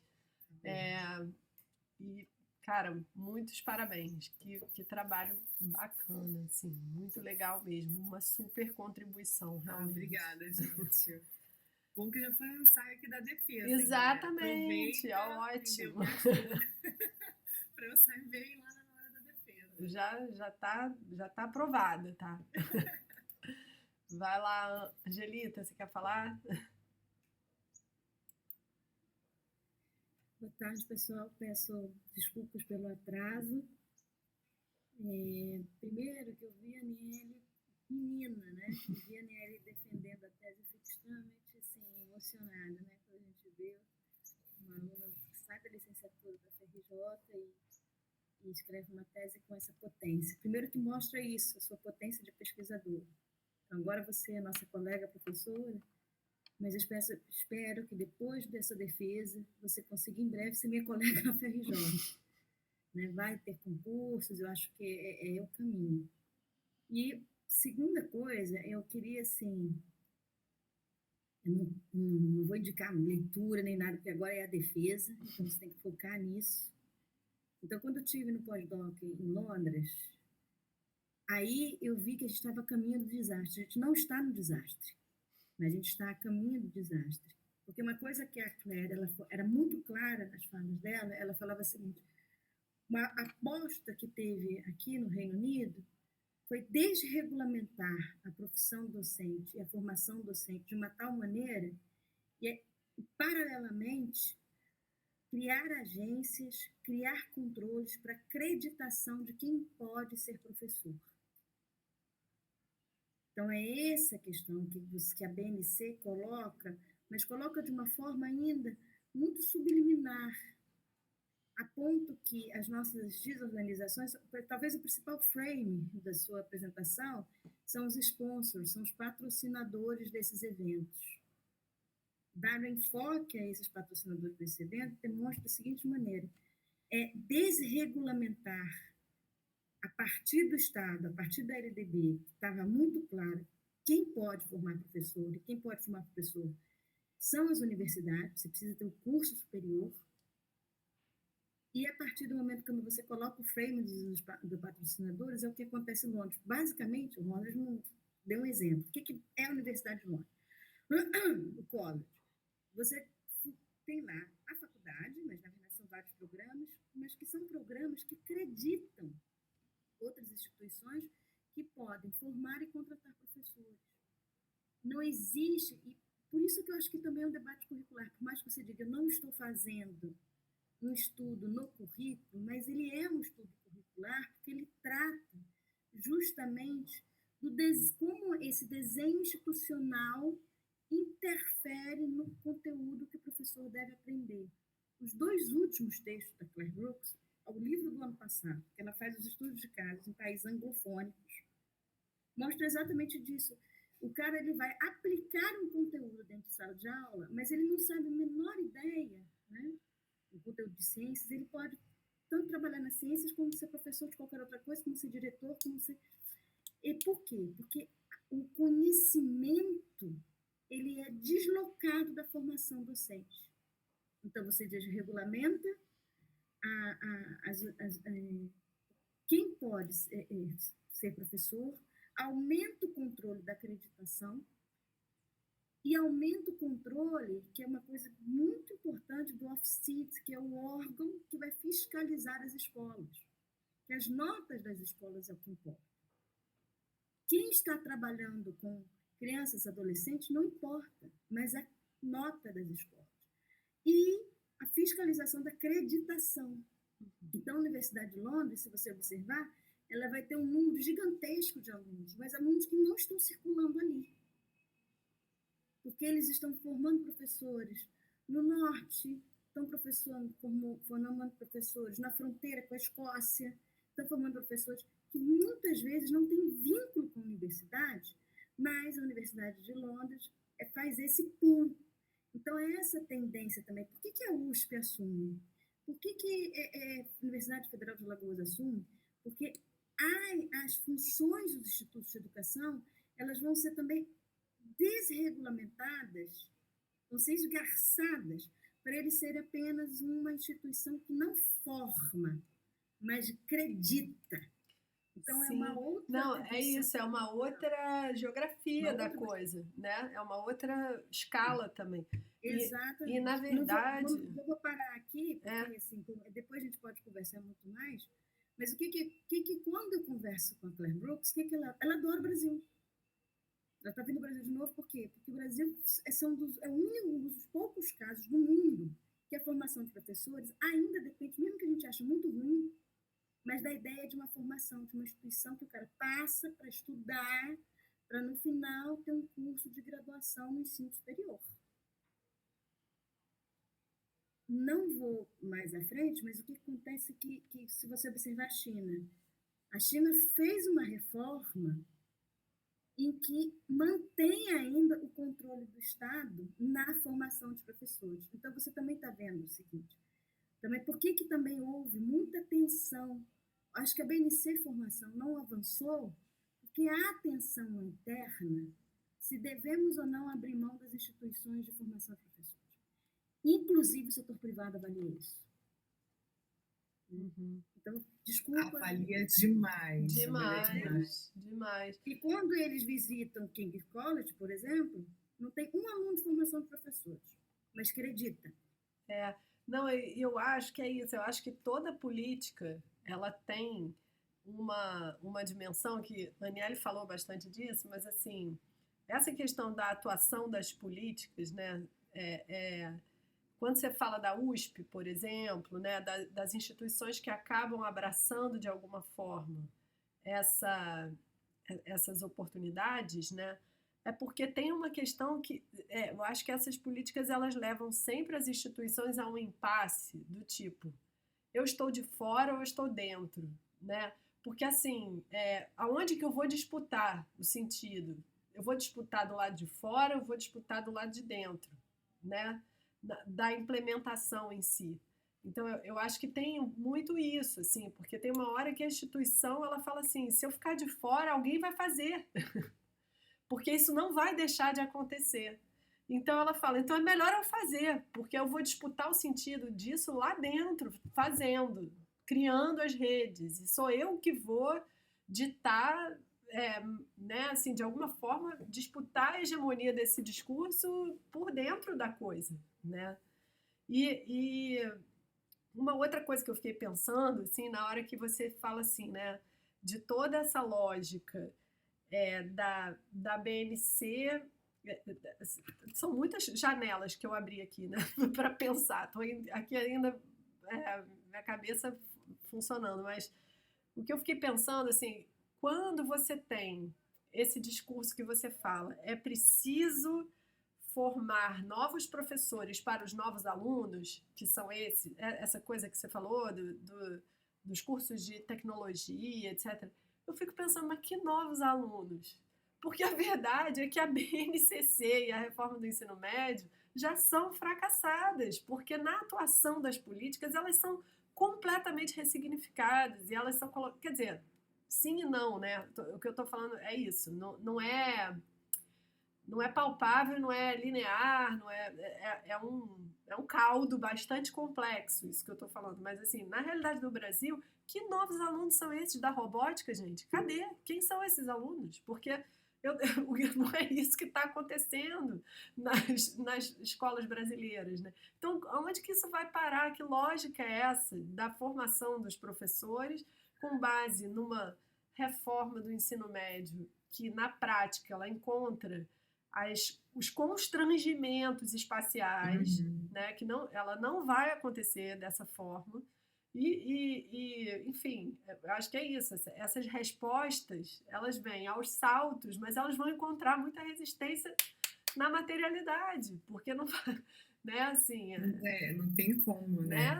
Assim, foi muito chá de camomila, Nossa. Espinheira Santa, porque é um cinismo ouvir esse povo falar... Gente, não, porque precisa de novos alunos. Gente, vamos dar um pulo ali na escola, pega ele pelo braço, vamos ali ver o que está acontecendo dentro da escola. Parece que, assim, é uma ideia que está dada e vai acontecer. E as pessoas compram. Vai acontecer porque está escrito, né? Vai acontecer. Eu observava no BET, era isso, as pessoas compram. Eu conversando com a minha prima, falei, cara, me conta. Primeiro você tem que arrumar um ingresso para eu ir, porque é muito caro. Eu vou lá, eu ajudo a servir café, eu quero ver como é que é esse lugar. Deve ser um. E ela conta com a maior alegria, que é muito incrível. E essas feiras assim, de Não, stand, né, são poderosas. sim, Mas é muito cínico. Você ouvir o discurso é muito cínico. que É muito loucura. absurdo. É. Quando a gente está voltando um pouquinho ao que a Ana falou, eu precisei parar a tese quando eu descobri o PRIO. Eu falei, chega, porque isso aqui é uma segunda tese dentro da minha tese, eu vou parar aqui. No texto já estava falando sobre isso. Olha, lá na descrição do documento, eles querem criar um instituto específico para a formação de professores que não seja a faculdade de educação. Essa é uma das brigas. Se não vai ser a faculdade de educação, se não vai ser a licenciatura, quem vai fazer? Vocês querem um instituto dentro das universidades? Vocês vão contratar? Vai construir prédio? Quem vai ser o aluno desse lugar? Vai voltar o 3+1? A gente forma a geografia, manda para lá, para esse setor, e vocês fazem o resto? Cadê o diálogo nisso? Né? Então, as próprias associações já dão uma primeira bronca, né? Falam, olha, não tem como, vocês estão querendo chegar onde? E eles vão se esquivando dessa discussão, porque outros problemas maiores foram, né, apresentados, eles precisavam responder isso. E aí, quando eu comecei a observar como o PRIO estava se comportando, né, como que a USP anunciou isso, a própria PUC, a PUC não vai ter uma universidade, né, um curso super importante. Eu fui ver quem eram os alunos que iam frequentar esses cursos ali no Piauí, são os mesmos que já estavam na universidade, não são grupos diferentes. Eu falei, cara, então tem alguma coisa de importante para essa universidade que é manter isso, né? Se a gente vai ficar de fora ou dentro, que seja de dentro do jeito que a gente sabe fazer muito bem. Exatamente. Então, quando eu vi o lance da USP, eu fiquei revoltada. Eu falei, isso é um absurdo a USP tá. Eu falei, não, peraí. Por que a USP está e por que a PUC está com a USP, né? Tem uma certa aí conversa entre eles. Esse posso dar uma momento sugestão? de distensionamento. Né? Primeira coisa, a Faculdade de Educação da USP, e assim, com todo respeito, que a gente conhece alguns colegas, tirando, não estou falando da geografia, mas na Faculdade de Educação. A Paula, por exemplo, todos pela educação. Tirando o Daniel Cara, você tem uma rivalidade ali, você tem os campos ali que estão muito bem demarcados. Sim. Daniel Cara, por exemplo, ele não é um manda-chuva da USP. Quem é manda-chuva da USP é a Paula, ligada pelos Todos pela Educação. É a NECA Setúbal, que financia dentro da PUC também. Sim. É doutora em educação. A gente não pode esquecer que a NECA Setúbal é doutora em educação pela PUC. E o Itaú financia algum programa da USP, que eu não sei exatamente qual é. Tem uma coisa O Maurício assim, está com a mão levantada, hein, gente? Só para a gente ouvir o pessoal aqui.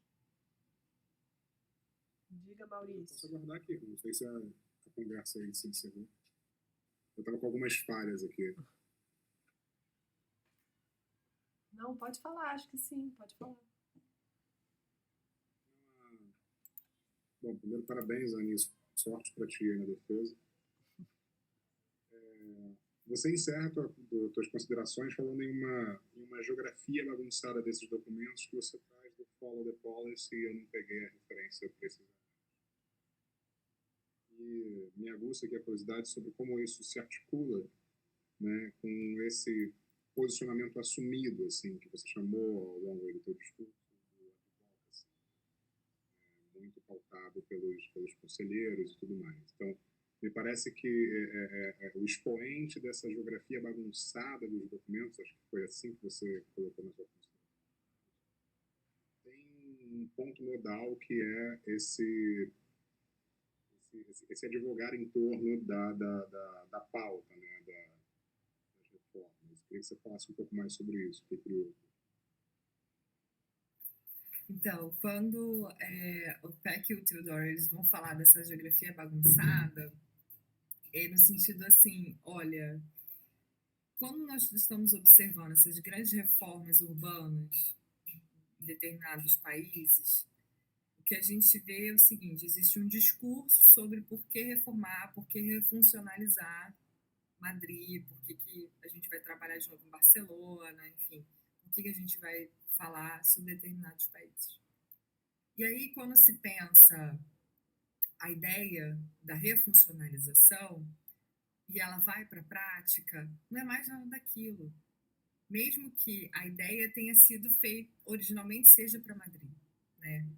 Então, eles acabam dizendo que, olha, no contexto de produção, a geografia fica bagunçada porque as pessoas que estão ali advogando já não estão da mesma forma. Você vê tensionamentos, você vê outros tipos de discussão, você vê outros tipos de negociação, que em nenhum momento a produção desse documento político estava esperando. Então, você acaba, para eles, assim, acaba se produzindo quase uma outra geografia do que o documento, né, poderia alcançar. E o que é bacana assim dos trabalhos deles é que eles vão de fato assim acompanhando cidade a cidade, como cada cidade aí deu conta disso. E eu achei bacana trazer isso para a tese, essa ideia. Eu falei, caramba, porque a gente espera encontrar a formação de professores de um jeito no Brasil, mas do nada encontra um PRIO, né? Vem o PRIO para trazer essa nova forma de territorializar, dessa rede, né, como ela falou, da certificação, da formação. Isso pode dar um novo sentido para a formação de professores que nem eles estão esperando, porque se o PRIO é para pensar a inovação, a tecnologia, tudo que se pode ganhar com esse novo ensino médio, a nova BNCC, talvez o que a gente consiga de vantagem seja fortalecer o que já se faz. E nem sequer chegar perto disso daí. Então, eu acho que essa ideia de geografia bagunçada é mais deslocar o que eles esperam, tanto da produção, né, desse documento, quanto o que acontece de fato.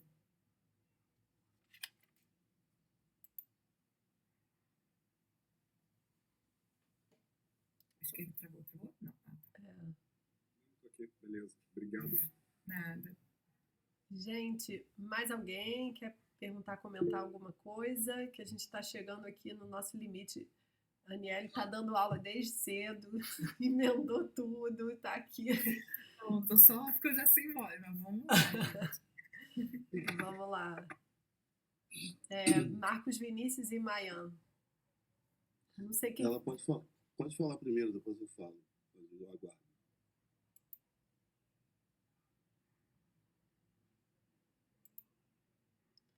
Não estamos te ouvindo, Mayan.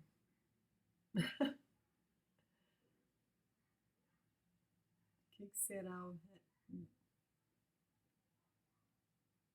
Ela vai escrever. Ah, tá. Vai lá, Marcos, pergunta aí. Eu abraço a conversa da professora Angelina. Quero dar boa tarde a todos. Eu peço desculpas mais uma vez por não conseguir a câmera, porque eu estou no local. Eu estou próximo do Cristo.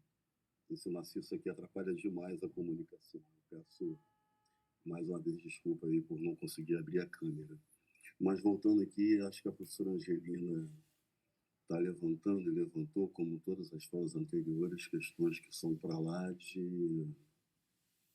Como que eu vou dizer? São capilaridades, né, que essa geografia, né, da educação está apontando. E aí, professora, agradeço demais aí essa tarde, essa riqueza de dados, esse mar de informações.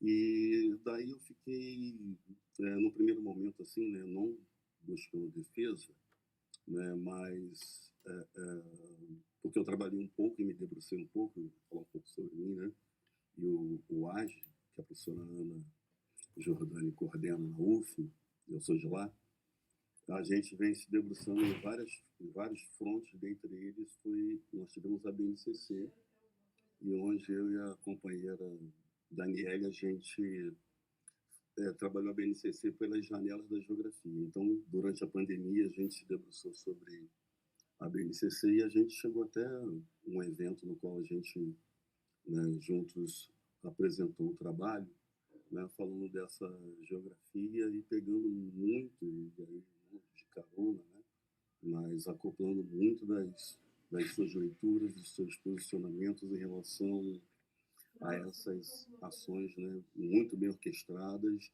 num campo, né, onde que você também brilhantemente, junto com os mapas e com os seus reportes teórico-metodológicos, apontam, né, para a gente, né, a gente já está balbuciando há um bom tempo geografia da educação e o seu trabalho, né, ainda mais reforça essa nossa leitura, essa perspectiva, esse olhar transdisciplinar, como o professor Enio vem muito tempo provocando a gente e dando, né, caldo a essa discussão que a gente está agora.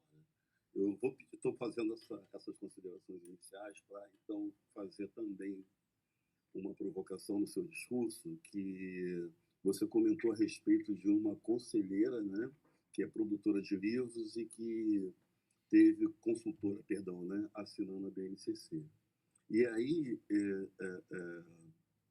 você conseguiu defini-la aí e ver esses movimentos, esses saltos. Eu gostaria também, eu já imagino quem seja, e eu gostaria de ver o que mais, né, dentro da sua pesquisa, você conseguiu ver, né, dessas ações, né, desses atores que pulam da universidade para assinar esse documento, né? A outra coisa que ficou muito na cabeça, aí eu vou pedir desculpas porque eu também já entrei bem fragmentado na discussão, mas eu vi também ali no decorrer da sua fala, né, esse processo de formação do professor. E o que me incomoda, e muito como professor, e me incomodou demais, né, na Amped, onde foi, eu posso dizer assim, né, o ápice, na reunião onde a professora Sônia Castelar apresentou e se colocou como a pessoa que estava a assinar o documento, né, a resposta rápida que todos que estavam ali, e com certeza, né, se colocaram contra a esse projeto e a essa perspectiva. Daí é onde eu quero chegar, né? Porque você utilizou a questão do antagonismo como uma categoria, e essa categoria também, né, eu gosto muito para uma perspectiva freiriana, né? Porque o Freire nos coloca num ponto muito particular, né, nos traz até mesmo aqueles que pensam contra a gente, né, e joga esse antagônico para um outro mundo, né, para um outro enfrentamento, para um outro embate, para uma outra perspectiva teórica, metodológica, e que você também faz, né, nesse movimento seu aí de apontar essas questões. Enfim, eu queria, resumindo um pouco aí a minha pergunta, esse professor, e aí eu estou apontando porque tem outros professores no Brasil que acredito como eu, né, e dentro dessas articulações vêm e se colocam contra a base, e esses sistemas técnicos não fazem com que essas vozes,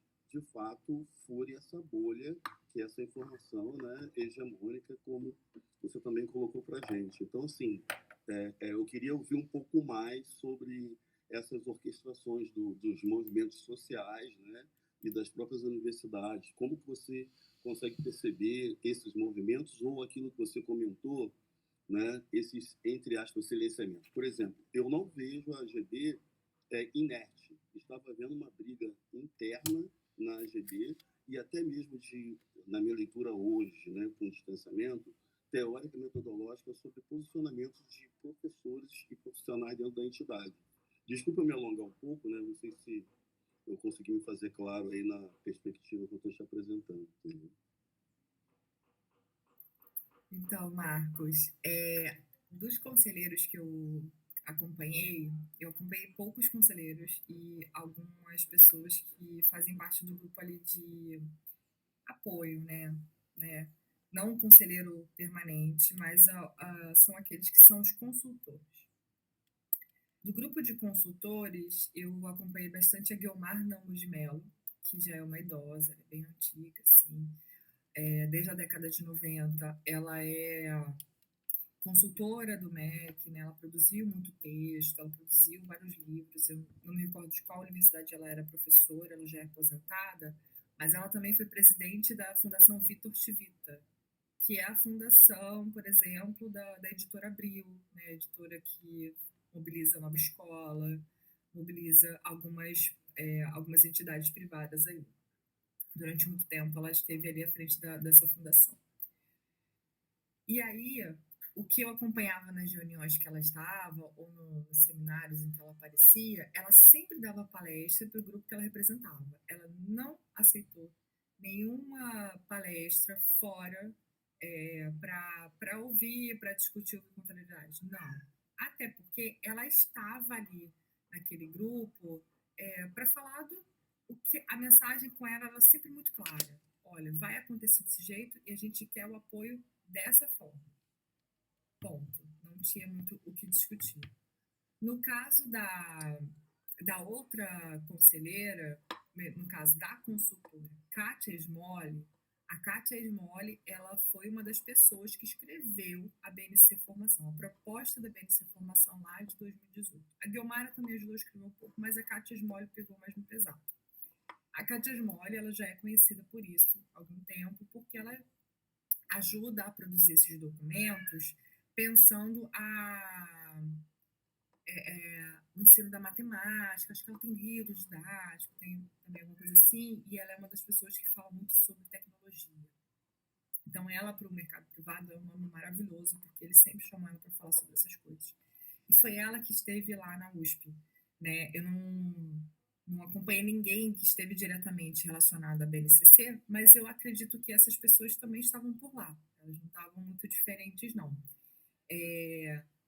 E aí é sempre um trabalho muito de formiguinha, né? Porque quando a gente vê uma pessoa como essa pesquisadora, a gente pensa no currículo Lattes. Aí você vai no Lattes dele e não está mais atualizado.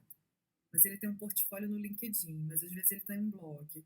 Então você vai juntando pedacinhos, do nada você encontra uma entrevista no Jornal o Globo. Esse é mais ou menos o caminho que eu fui seguindo para trilhar o perfil dessa pessoa, para conhecê-la. Porque antes da tese eu não fazia ideia de quem eram essas pessoas. A Kátia eu já tinha ouvido falar em algum momento, mas as outras não sabia. Não conhecia nem quem era Maria Helena Guimarães de Castro. Depois que eu descobri que ela era uma puta entidade poderosa assim, na educação brasileira, do ponto de vista dessas associações políticas, né? Ou ela estava ali na Secretaria do Estado de São Paulo, ou ela já estava no MEC há muito tempo. E eu acho que ela ainda é professora aposentada da Unicamp, da Sociologia. Então, ela está sempre circulando ali entre as elites, né? Então, esse foi o caminho de conhecer essas pessoas. O Luiz Cury, que é um conselheiro, já foi mais fácil, porque o Luiz Cury, ele teve uma participação muito forte em 2015, né? Ele esteve já em outras universidades, você vai encontrando a presença dele na internet, você consegue delimitar mais ou menos o perfil. Olha, esse é o cara que, de fato, senta, conversa, negocia, né? Às vezes fala algumas coisas interessantes, outras nem tanto, mas ele ainda está ali fazendo esse entremeio. Então, foi esse caminho que eu fui conhecendo, né? Mozar Neves, eu acho que ele estava na presidência da Fundação Lehman, se eu não me engano, durante o tempo. Não, Instituto Ayrton Senna, depois ele foi para o Grupo Lehman, mas ele também é professor e ex-reitor de universidade pública. Então você vê que essas pessoas vão circulando também entre a gente, né? Então esse foi o caminho de conhecê-los. E também não tentar fechar muito a representação desses conselheiros, né? Porque ele é conselheiro do capital privado, como o Luiz Cury mas o Luiz Cury também ele trouxe ali alguns caminhos para que as associações públicas elas estivessem presentes, ao contrário da Guilmar, que não se senta para negociar nunca. Então, essas representações políticas elas nunca são fechadas completamente, né? Bom, e aí pensando nessa coisa do antagônico que você colocou, o antagônico é esse elemento da diferença, né? O que eles estão colocando em diferença das ideias mais hegemônicas, né? O que eles não concordam, ou se concordam, até que ponto, né, vai essa participação, né? O que eles estão praticando do ponto de vista discursivo, mas também o que eles conseguem materializar isso. E aí a gente acaba chamando isso na teoria do discurso de ponto nodal, né? O momento que você se coloca à distância e antagoniza o que você está discutindo do ponto de vista do discurso hegemônico. Não sei se eu consegui te responder, mas eu acho que mais ou menos é por aí. Sobre a AGB, né? Você comentou uma coisa sobre a AGB. Então, no caso da participação da AGB, é sempre muito difícil a gente encontrar, né, um movimento político vindo dos geógrafos, né? Isso não existe, gente, não existe. É muito raro você ver esses movimentos nacionais, a AGB está presente, né? Mesmo que tenha essas discordâncias teóricas dentro do grupo, de forma geral, é muito difícil a gente ver esse posicionamento. A última vez que a gente viu, e eu acho que foi um pouco mais evasivo, acho que foi na carta contra o BNCC, antes do anúncio da reforma do ensino médio. Eu lembro de ter visto isso. A AGB se colocou ali, uma das primeiras, chega junto. Depois é muito fragmentado. Porque aí já não é mais um problema da geografia, sabe? É quase um problema dos professores de licenciatura.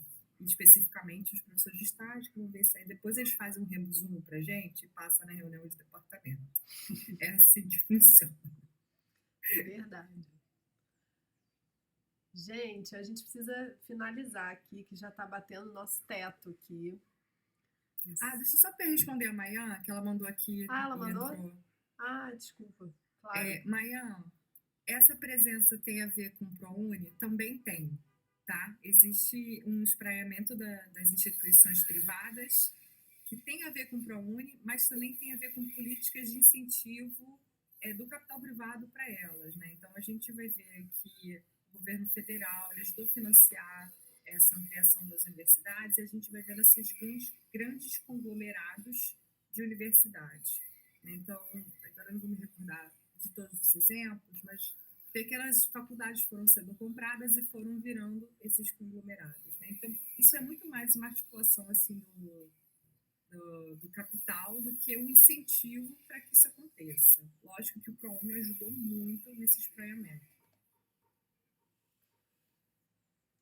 Beleza. Gente, sem palavras para agradecer, Aniele, foi maravilhoso. Eu acho que todo mundo aqui concorda que a gente teve, assim, a gente aprendeu demais, assim. E pode esperar que eu já vou te chamar de novo para falar em outros lugares, tá? Para a gente conversar mais, porque realmente acho que o seu trabalho abre muitas portas de questionamento, né? Essa questão, assim, ele amplia a coisa da política curricular, assim, né, da possibilidade de análise do impacto dessas políticas, não só do impacto, mas da produção delas mesmo. Então, assim, eu acho que é muito, muito instigante, assim, essa conversa. Te agradeço demais. Obrigada por todos que estiveram aqui. Angelita, eu gravei aqui, vou te mandar o link da gravação para depois você subir lá, tá bom? É isso. Gente, muito obrigada pelo convite. Eu fiquei muito feliz, estava muito nervosa. Cara, imagina. Vim com o coração na boca, falei, ai meu Deus. Foi ótimo. E obrigada mesmo. Não só o trabalho é maravilhoso, como você foi super didática na sua apresentação, na sua forma de explanação. Tá tudo pronto. A banca já aprovou seu trabalho, tá? Ai, ainda bem que tá gravado. Quando eu chegar lá, eu falei, olha, gente, tá? Foi, hein? Já foi. Quem viu, quem não viu. Boa sorte pra você, tá? Obrigada, muito obrigada. E manda um enorme abraço pro Strafo. Pode deixar. Um beijo, queridos. Beijo enorme. Fiquem em paz. Tchau, tchau. Valeu, pessoal. Valeu, Até a Mari, próxima. gente. Se cuidem. Obrigado, professora. Tchau, tchau. Valeu. Boa tarde.